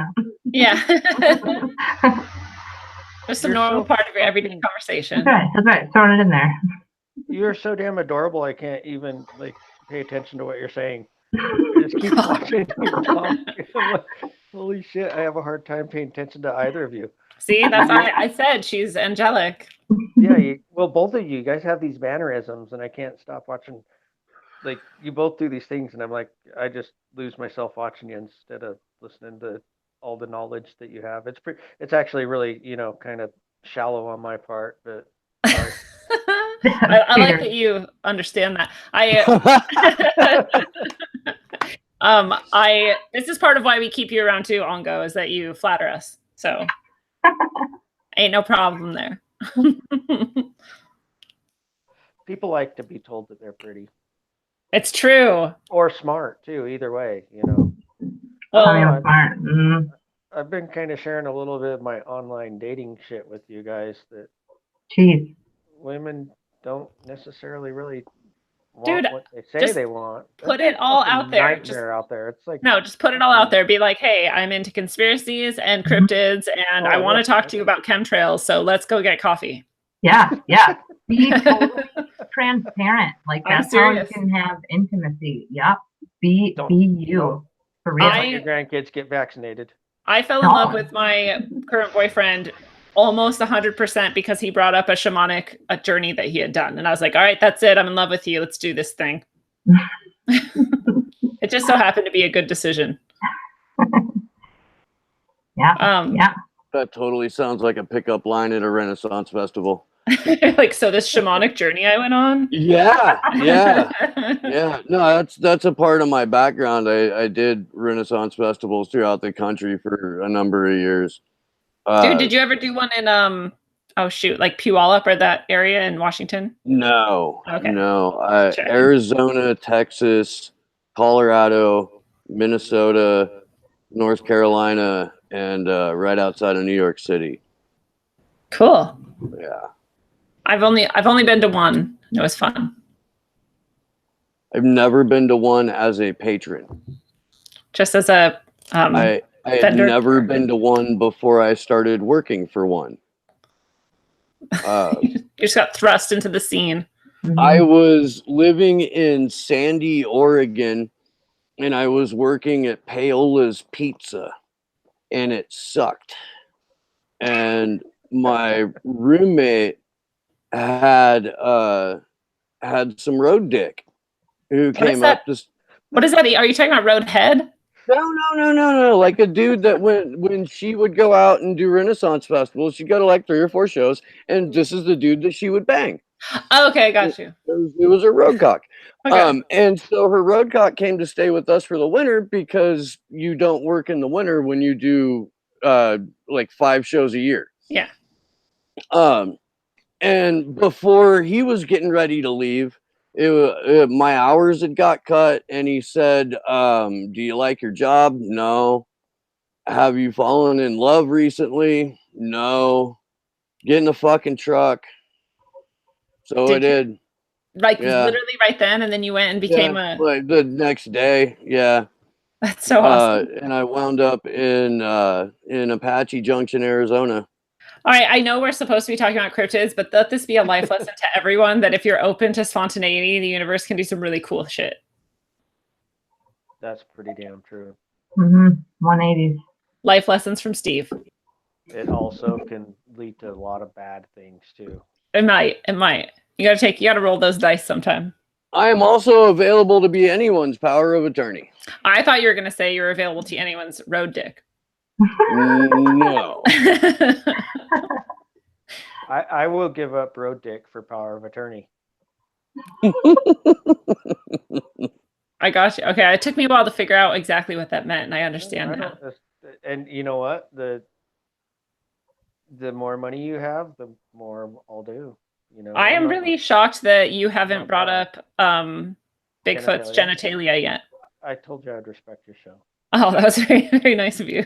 I mean, I'm serious that Bigfoot, it is weird that Bigfoot has not been seen to have genitalia yet.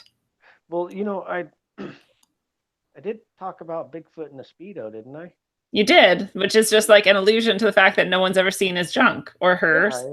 Yeah, it is. It's like, I guess, so some people have seen female. Yeah, mammary. Yeah, that have breasts. It's cryptid. It's like a UFO with like the Loch Ness Monster driving it. Because, you know, you got Bigfoot, and then you got what's Bigfoot carrying downstairs, you know? And then you think about the woman. Do they groom that stuff? Do they have like shavers that they make out of like seashells or something? And do they groom it, or is it just? I don't think it's necessary to groom it. Do they got hair going down? In fact, the hair on most creatures serves a pretty important purpose. True. Including on human genitalia. Well, yeah, it reduces friction, but if you really want to get freaky, well, no, it possibly there's studies that show that it reduces STD transmission. Well, that's cool, and you know. So if you don't want genital warts, don't stop shaving. Oh God, shaving broken open skin. Sounds terrible. Yeah. So you don't think Bigfoots groom their junk at all? Well, I don't think they groom anything because I think that's part of their thing is they're like wild and free. I've heard of some that don't smell and appear to be groomed and take pride in their appearance, and then you have the nasty, foul, you know, hair matted type. So. Dude, I wonder if it's just like you said earlier, Lindsay, that there's good and bad people. There's all kinds of people. Like there's good and bad Bigfoot, and there's grooming Bigfoot and non-grooming Bigfoot, and they're, you know, they're sometimes I do my hair, sometimes I don't. Yeah. Well, yeah, if you can have a Bigfoot with emo hair or purple hair, then I'm sure you could have a Bigfoot with a landing strip. Or, you know, there's personal no preference. reason why that would be out of the ordinary or even out of the question. Especially if they've kidnapped enough people that they're like, oh, okay, here's some of the range of possibilities that we could go towards. All right, so what do you guys think are some of the most common misunderstandings that normies have about cryptids? Just that they exist. Yeah. Boom. The end. Yeah. That they're actively malevolent? Like, you think that normies believe that they are actively malevolent if they have thoughts about them at all? I think that that's where the mind naturally goes if you're going to wander over into monster territory, and that's the perception that most people are getting from cryptids. Nice. Yeah. That was a question. What do you think are some of the misconceptions that people who don't study cryptids, like normies, might have if they were to think about cryptids? Well, people just believe what they're told. We don't know what's in like 99% of the ocean. Yeah. We're discovering new species every day. It's the human ego. So it keeps us from. That's why we have paradigms. Why we have cognitive dissonance. It's because we're so elevated. You know, we have an elevated perception of ourselves. It makes us think that we know more than we do. Constantly. That's like our biggest hubris, is that we think we know everything. Yeah, people won't be humble, you know, and accept we don't know shit. So. When you said that, like you said that we don't know, you know, most of what's in our own ocean, it reminded me that there are aquatic humanoid cryptids as well. Like, not just mermaids, but like. Well, and I was actually going to say, how do we know that Bigfoot isn't an amphibian? Semi-aquatic Sasquatch? Yeah, they could. Regular Sasquatch could be like going swimming down there and getting salmon. Who knows? I don't know. That's true. Yeah, and someone earlier in the chat brought up flying humanoids too. So there's other humanoid as well. Like not like a humanoid, not a Mothman. Yeah, not with any wings or any like kind of animal sort of appendages, just like a human that flies. I heard of that one. Which like could be Mexico, it could be a cryptid. South America. Yeah. It could be a human, or it could be a cryptid, or it could be like a human with some sort of technology we don't understand, or so it might not be cryptid, but there are lots of flying humanoid sightings in the world as well. And some video of some kind of somewhat convincing video, like from before people were like good enough with video editing to have made it very been able to fake it. So what types of aspects of our modern society do you guys think would allow people to coexist alongside cryptids without even knowing that they're there? A big giant purge and a bunch of dead humans. Wait, what? What? There'd have to be a bunch of dead humans. No, I'm saying like right now, what aspects of our current modern world allow us to, if cryptids are everywhere and they exist, and let's say that they're, you know. I thought you were saying what has to happen before we could live with cryptids. Oh, yeah. No, I think if that were the question, that was a good answer. People are just stupid. I'm sorry, I misunderstood you. Go ahead. It's just cognitive dissonance. Cognitive dissonance. And when you see so much portrayed in media, you know, the media goes and agendas to show them all as fiction. So you just, you know, look crazy if you do see them. No one wants to be that crazy.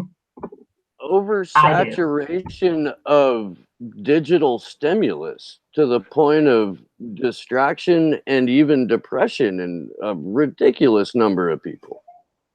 I think that limits what you see out in the real world by an immeasurable degree. I agree. Yeah, you're just like you're not even looking, you're not even engaged in your world, which also people don't even really go out into the world. Like, you know, we're always insulated. We're like, we're in our car, we're in our work building, or we're in our house. And we're like, and then the people, like you were saying, Lindsay, that are going to have the most sightings are the people who are out in nature more, like hunters and farmers and, you know, and whatnot. And so it would be very easy to hide from us, I think, because we are, besides being so insulated, like I'm saying, like Steve's saying, even when we're not, we're like stuck to a screen. I do work outside, so at least when I'm on the clock, I'm away from digital media unless I'm, music, but yeah. I'm not going from climate controlled box to climate controlled box to climate controlled box. I do get a little bit of a reprieve. I'm officially jealous.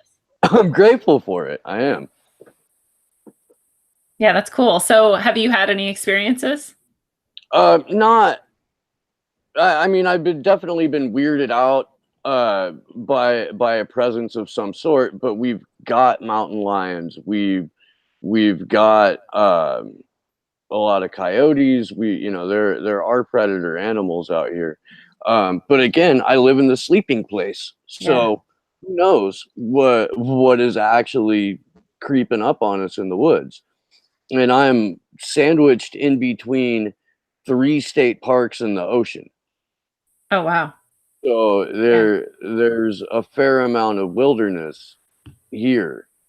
And there's a lot of places that still have old growth redwoods.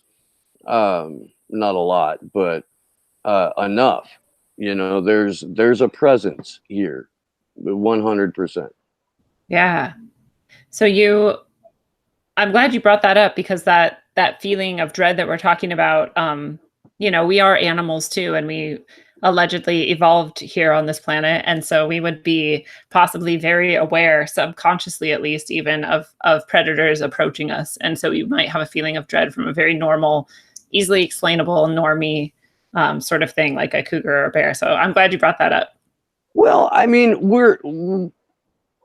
my friend that I was telling you about earlier, Herman T. Monster, he has a theory that every action, everything we do is a fight or flight response.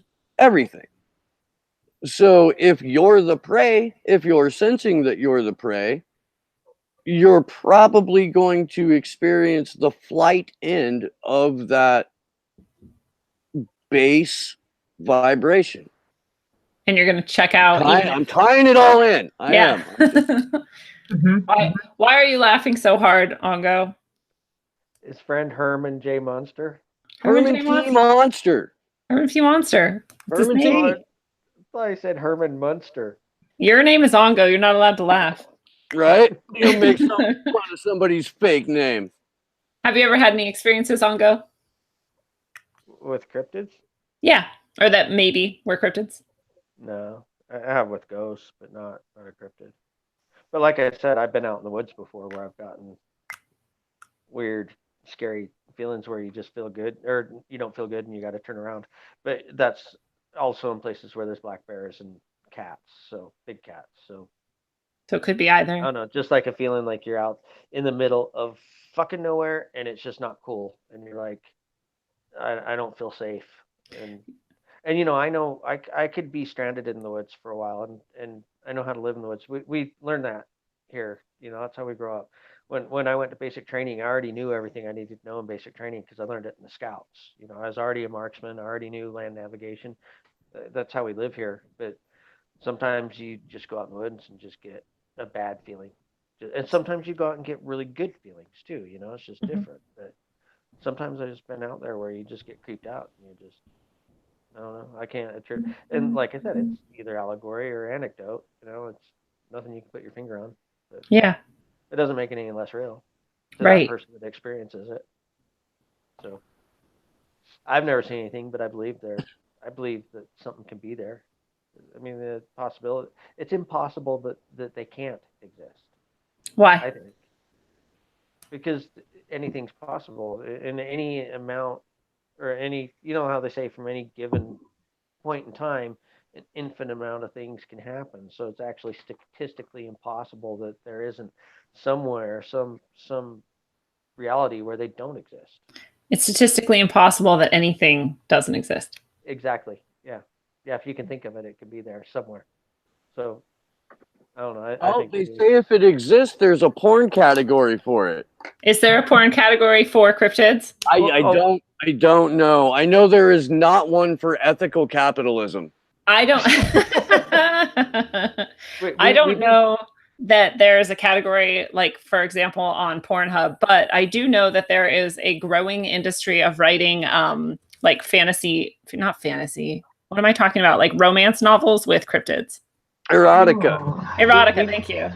We need to send everyone to the Bigfoot with a heart on. That dude from upstate New York. Oh, right. Yeah, if you just go onto YouTube and Google Bigfoot with a heart on, you'll find this guy. If you want to in no way be convinced that Bigfoots are real, then you can go watch this hilarious thing. Yeah, it's still funny. It is funny. Tonight's episode also brought to you by Bigfoot with a heart on. Lindsay, have you had any experiences that you like to share? No, just belief. So you don't count the dreams as experiences? That would be an experience, but not in like physical 3D. I've never heard anything or seen anything, but I've just my whole life been drawn to and loved. But I could very much visually identify the type of Sasquatch that I saw after my dream, and I even knew the artist who had done the most similar style sketching to him. Oh wow, who was it? Her name's Sibylla Irwin. I could send you a link, but she's pretty good and works with a lot of eyewitnesses and has had her own experiences. Oh, that's awesome. Mm-hmm. Yeah, I would count your plush toy and the name and the dream and all of that as an experience as well. Okay. Yeah. I mean, for me, but yeah. I had a experience that I don't know for sure, obviously, whether or not it was a cryptid or a Bigfoot encounter, but I feel like it was a Bigfoot encounter. And I was camping out in my yard because sometimes I just need to be in nature and I couldn't actually go camping. So I lived on a river and I was in like the far corner of the yard and a 3-acre property. My house was on like the other corner. So I was kind of as far away from, and then, so on one side of me was a monastery, like a Taoist monastery. And then on the other side of me is a giant nature reserve and then the river. And I was camping on the river and I woke up in the middle of the night and something was walking around my tent. And it freaked me out. And I was like telling myself, I'm like, it's a deer. It's just a deer. This deer is walking around. I'm hearing this deer like crack through the leaves. But I much later, found out that there was a guy that was like basically stalking me and trying to get into my house at night to do probably very horrible things. And I have a feeling now looking back at it that was that guy walking around my tent and probably about to come in and do horrible things to me. So as I'm freaking out, telling myself it's a deer, and in reality, it's probably this guy who probably wants to do really bad things to me. And I'm thinking, I don't have my phone. I don't have a weapon. My house is, acres away over there where my dog is. I should be camping with my dog at least. As I'm thinking of all of that and how like kind of vulnerable I am and possibly in danger, I hear like the most like blood curdling, terrifying, guttural, non-human, no animal I've ever heard just scream like from directly across the river. And those footsteps quickly ran away. And that was it. And I was like, I have no fucking clue what that sound was. Like, I've never heard anything like it. And I'm not a hunter and I'm not like, I don't go like camp up in the mountains for weeks or whatever, but I camp and I hike a lot and I spend a lot of time in nature and I've never heard anything like it. And I've gone looking for sounds, of animals in the Northwest, and I've never found anything that sounded like it. And I just think that it's possible that was a Bigfoot and that was protecting me from a guy who was going to do probably horrible things to me by screaming at just the right moment. I got the same vibe. That's what you're thinking too? Mm-hmm. But I didn't know at the time that Bigfoot were protectors to some people. And I didn't even think at the moment that it was a Bigfoot. All I thought was like, what the fuck was that? Who knows what the fuck that was? But my very good friend Harmony, who may or may not be listening right now, she actually heard that story and was like, that was Bigfoot. Like that's what Bigfoot do. They're protectors, especially of women and children. And I was like, I did not know. And so that kind of convinced me that is what happened. But I didn't see anything. I have no evidence, and I could not convince someone else probably that is what happened. But that is what I experienced. So, I don't know if people want to call that an experience or not, but I always think about it when we talk about cryptids. But what What if you could say that there was maybe like a practice or something that people could do if they wanted to experience a cryptid encounter of some time, if they're crazy enough to want to do that, what do you guys have any advice for people? Go outside. Yeah. That's usually the biggest obstacle. If it's a peaceable one and it's like Sasquatch, I've heard that they respond to songs and to gifts made out of crystals and sticks and things, natural things. I'm not much into leaving them food because I've heard some horror stories where people have started to leave food and then had them get really upset when they're not fed, as more of a habituation issue. So yeah, and just feel and be in nature, just feel that connectedness, just sit on the ground, be silent. That is good to see cryptids or to know yourself. Yeah, that's just good practice. That's awesome. What do you say, Steve? Well, yeah, you go outside, but I think the intent has a fair amount to do with it. And I think the kind of intent you have has an enormous amount to do with the intent in the first place. And I would assume that if you had ill will, that you would not see anything. Agreed. And I would assume that if you had nothing but, at the very least, respect, then your probability would go way up. I wouldn't discount psychedelics, or going out after a recent psychedelic experience when you haven't fully unpacked. You haven't fully closed back down yet. You know? Mm-hmm. Yeah. But and again, I do think that vibration is a form of communication. So if we are talking about beings that are more intelligent or a different kind of intelligent, and that can move plane to plane, then your vibration is what is going to allow that to happen.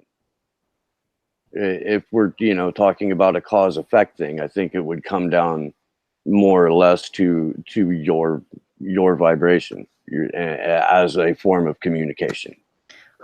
This is another, like, if Aaron, if you're listening right now, I'm sure that he's doing like a little happy dance inside, because we tend to come back to like personal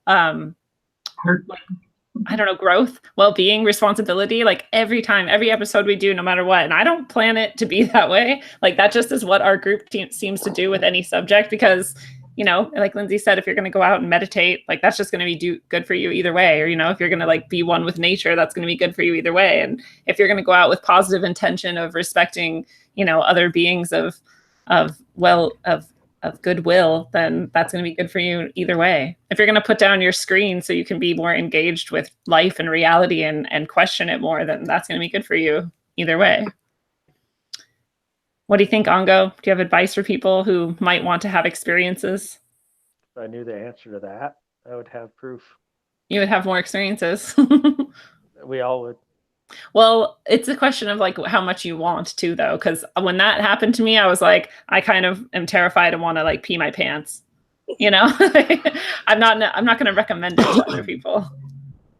Yeah, you got to go out and look, and you got to look with intent. But I have been my whole life. I've always been out looking. I always look up, and I smell the roses. I've always paid attention ever since I was little. That's the way my mom raised me. So I don't know. The intent thing, that's all just the law of attraction. So obviously that's a valid point, but it doesn't work for everyone. Maybe it will one day. I don't know. Maybe. But you got to pay attention. But most people just don't. Their ego won't let them They're like drowning in cognitive dissonance. They just can't actually be honest or objective about anything. They're stuck in the matrix. Yeah, they're never going to look. Their attention span's about 15 seconds long and 18 inches away from their face. That's all they pay attention to. Which is like the same as when you're an infant. No, because infantile. Infants are so much more in tune with everything. That's true. And they're actually like trying to take in as much as they can. Yeah, how they react to animals and how they can sense people. You know, infants they're on it. They know shit. We're the dumb ones. Agreed. Lindsay, you were gonna jump in on something. I forgot now. Sorry. No. So what do you guys think that humans might have in common with various types of cryptids? I am also a supernatural being with interdimensional qualities that I don't understand yet. Blam! Thank you.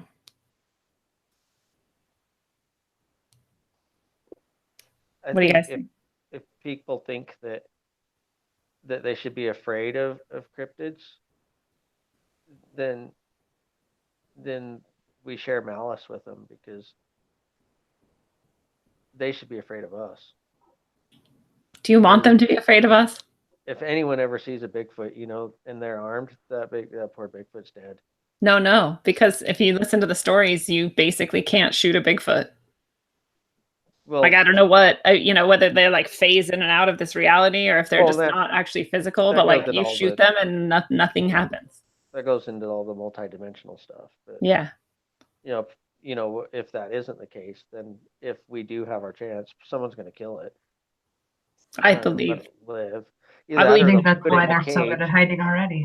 I mean, look at a zoo. Who wants to go to a zoo and see all those poor, miserable animals? They're so sad. You're killing us. I hate zoos and I hate circuses. Hate zoos. Me too. And all the animals are abused and they're miserable and it's sad. And why would you want? And that's what they would do to a Bigfoot. It makes me wish for lock it up in a cage. Yeah, it makes me wish for a plague to kill everyone.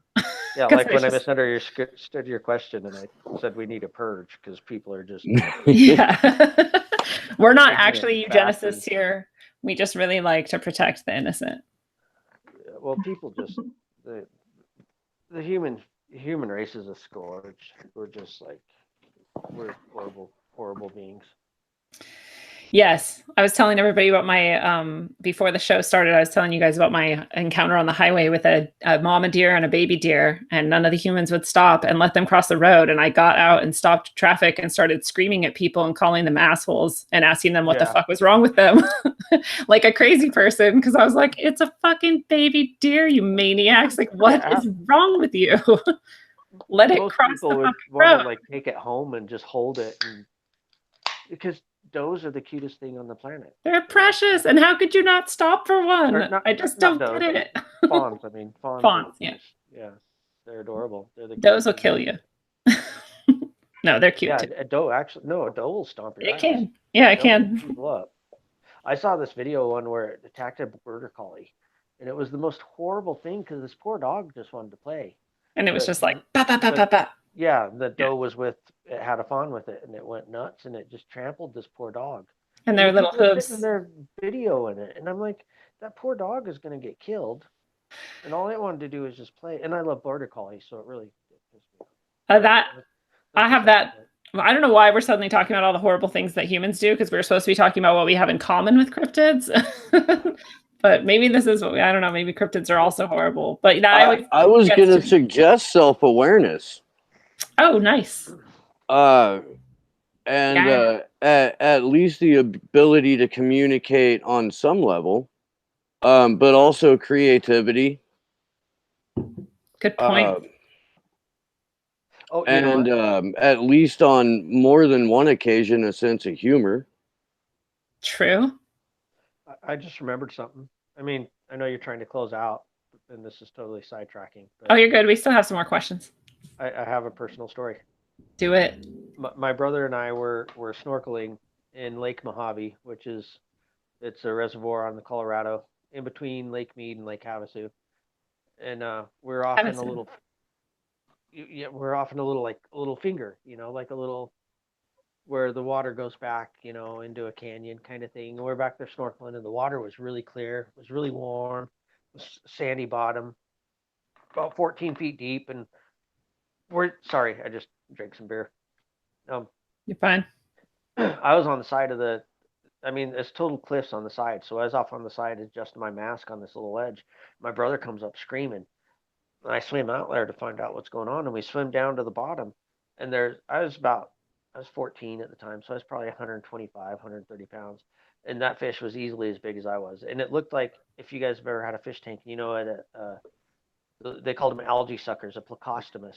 Oh, yeah. We have one right now in our house. Yeah. It looked like one of those. It was like this big, gigantic, easily probably 5 feet long at least, and bigger around. It was a big fish, and it was just laying down there. And we went down there, and it wasn't fazed by us being there.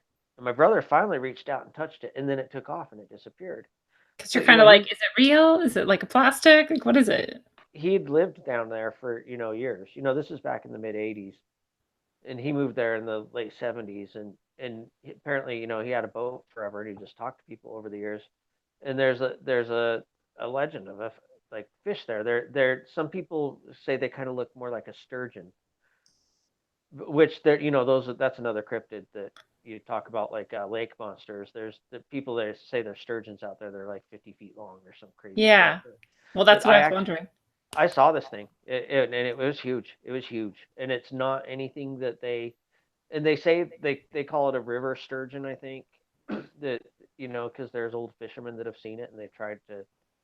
But yeah, this was, and that makes you wonder what else is down there, because they say there's fish at the bottom of Hoover Dam that are bigger than people. Because it's so deep. Yeah, it's when it's full, it's almost 700 feet deep. Wow. Yeah, so there's stuff in there that. But anyways, yeah, that's kind of a cryptid, isn't it? Yeah. It could be that exists that we don't know about, and it is big, and it didn't give a fuck about us. It didn't. Because it had lived its whole life, and it was like, whatever, fine. Yeah, it was just down there sunning itself. It was nice and warm where it was, and it was cool. But as soon as my brother touched it, it was like, but it didn't care we were there, and it knew we were there. Yeah, it was down there just hanging out. It didn't. So yeah, there's I've seen shit that's supposedly not supposed to be that we don't know is there, and I've seen it personally. So yeah. Dude, if I was actually rich, I would take one of those like scuba diving, submersible, whatever things, and just go like everywhere down in the deepest places, because the craziest shit's gonna be down there. I would put a balloon with some sensing shit on it to get the chemtrails on the way up, and then get the chemtrails on the way up, and a badass camera with a GPS on it, so when it goes up and hits the dome and falls, that's what I'd do if I was rich. I'd try and find what's up in the sky, but I don't know, maybe there's cryptids up there. Well, that's another, we haven't even touched on the things that supposedly live way up in the sky. Like, people have seen giant manta ray like beings up in the highest levels, right? I've never heard that. Yeah, I know. I listened to too many things. There's others up there, but I can't think of any of them. The manta ray was the one that stuck out the most to me, I guess. But people have encounters like way high up in the sky too, with various types. Isn't that what thunderbirds are?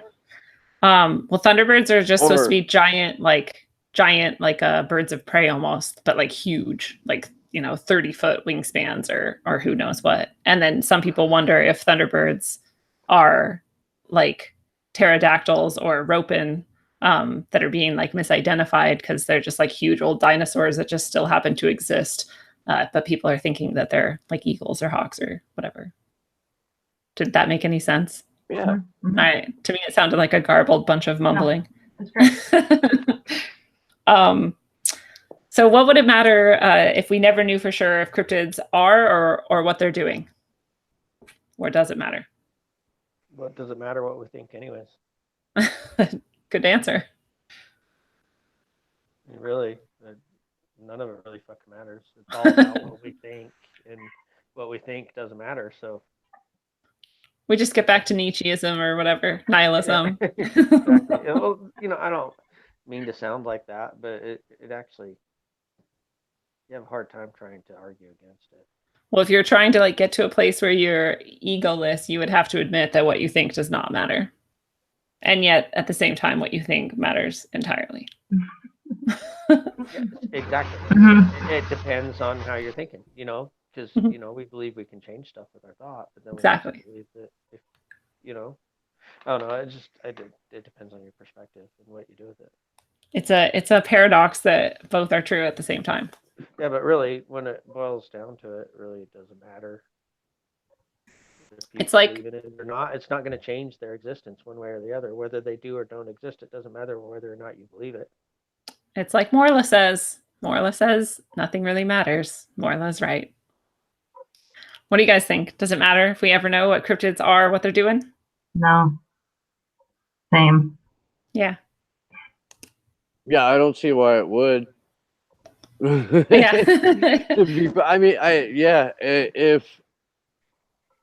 I think the only way that it would affect you is if it allowed you to be more open-minded or more, attuned to what's going on outside and around you.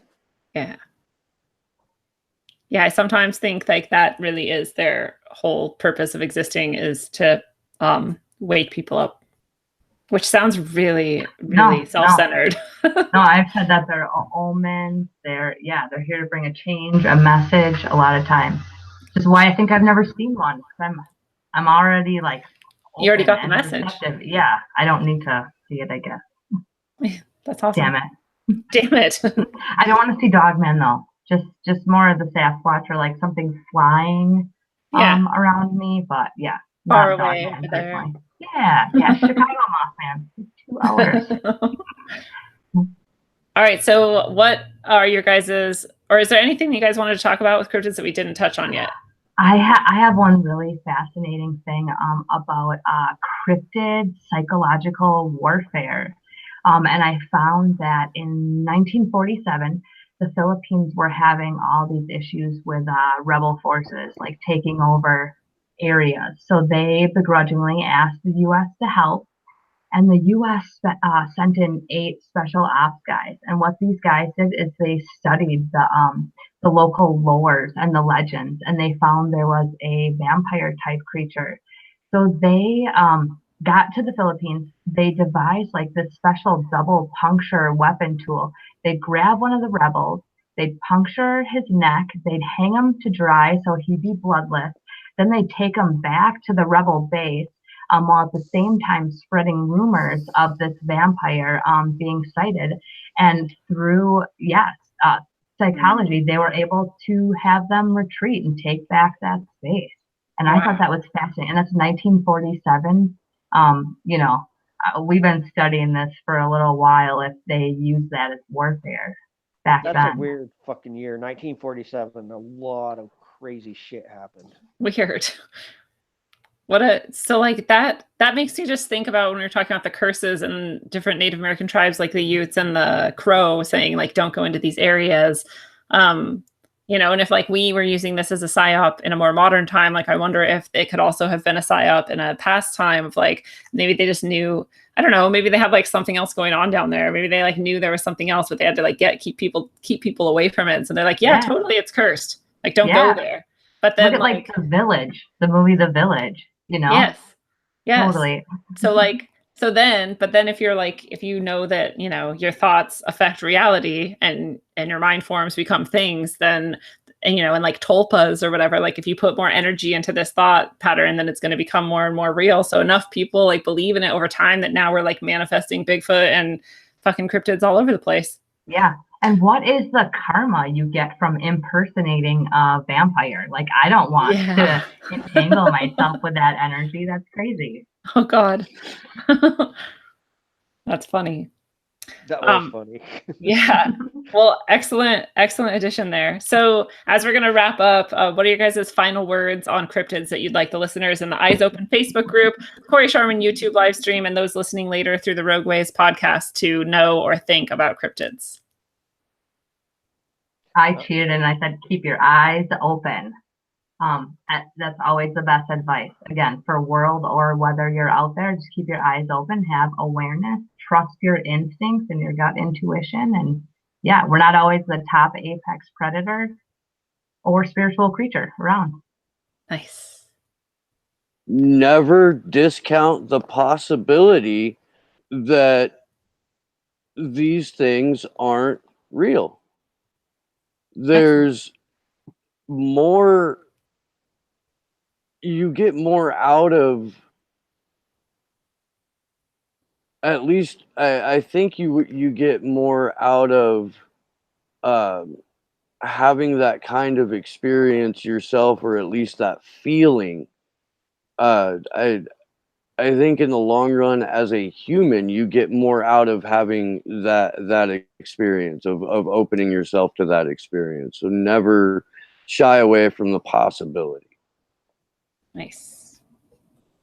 What do you think, James? Praise White Jeebus. Without White Jeebus, none of us would be anything. Including cryptids.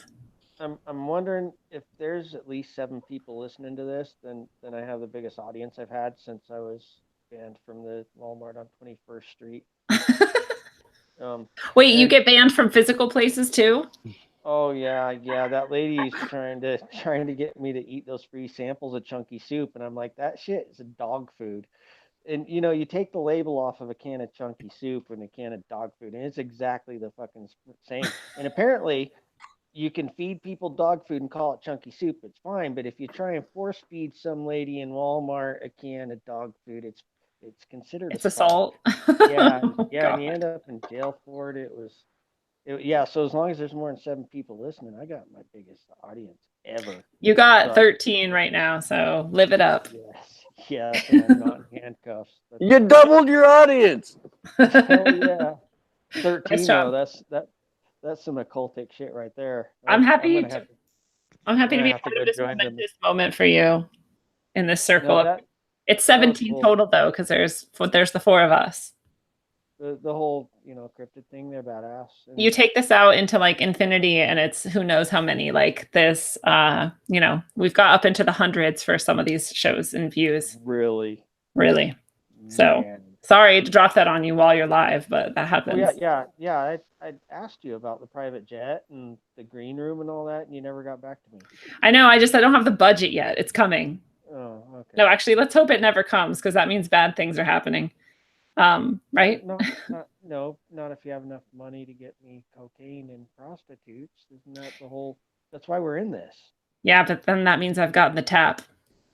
With the funding comes great evil. Yeah. So Bruno Mars has no soul, but I wouldn't mind living his life. So. We're gonna have a whole show on MK Ultra coming up next weekend with John Brisson and some other people. I think Lady Mandy Gray is going to be on there, and I can't remember for who else. So forgive me if I'm not remembering that you're going to be on that show. But it should be fun, and we can talk about soulless, Illuminati enslaved celebrities like Bruno Mars and others. I think Bruno Mars is an AI. Really? It could be. Absolutely. Why? 100%.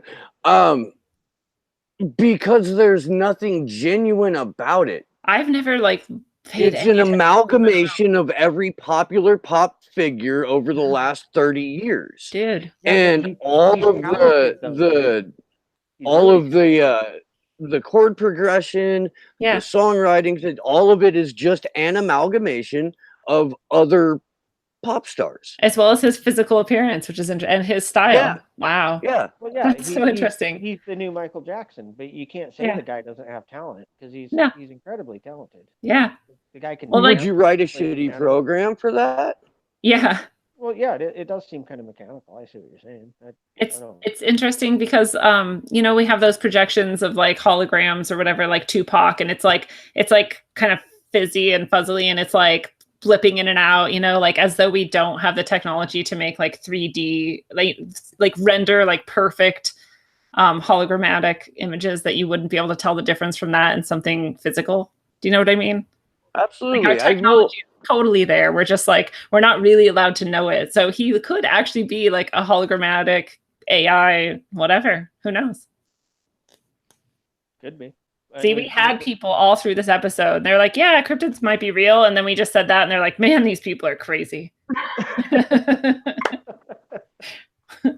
All right. So I'm going to add to the final words on cryptids that, you know, just always keep questioning everything, including everything that we've said tonight. And if you don't mind, I'm going to do the white wave now because we never did it at the beginning. It just didn't fit with the flow. So the white wave is a thing that we do. If you've been listening, you know, we're going to send some happy, good, loving intention out to one listener that is chosen randomly.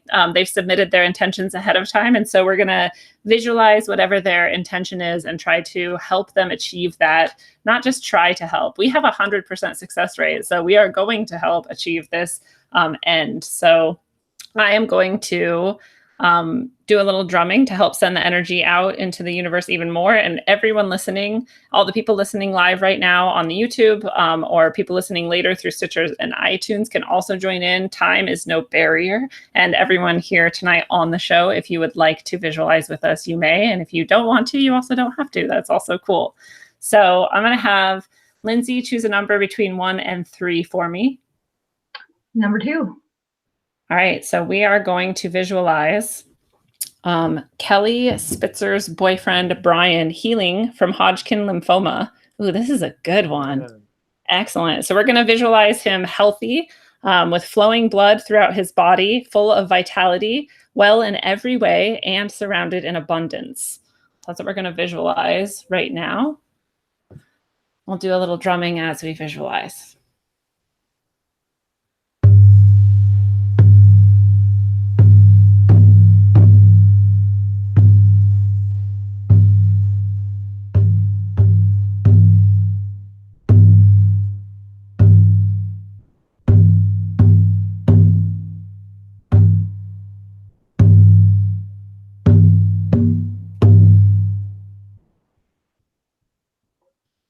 Ooh, man, magical shit can happen with intentions. Like there was a woman who thought that she was in a radiation machine. I think I've already told this story on air, so I'm sorry, but it wasn't actually working and they didn't know that. And she went through her entire treatment with it not working and her cancer was cured anyway. So we already know that the mind is a powerful thing, and we give the best to Kelly and her boyfriend healing right now. So friends at home and everywhere, this has been your analog, electric, concentric dose of wisdom, according to the angelic Lindsay Smith. Lindsay, thank you for being here. Thanks for having me. And the badass Steve Poikinen. Thank you for being here, Steve. Thank you very much. And the hilarious James. Thank you, Ongo. And whether you're looking into the depths of the inner earth for the aquatic lizard people, or you're flying through the skies on your Pegasus alongside the Mothman and the Thunderbirds, you can be sure you're surrounded with a much deeper weirdness than you get to acknowledge on the daily. These creatures could be fantasy and myth, albeit ones that stretch over thousands of years in written and oral record. They could be creatures of the flesh and blood, despite that we don't seem to find bodies and bones as evidence, or they could be of another dimension, etheric vibration, and only visit our realm from time to time. But no matter what the deal, you can be sure the mystery will continue through time. And until then, travel well, aim for balance, and always look inside first. Thanks, Lindsay.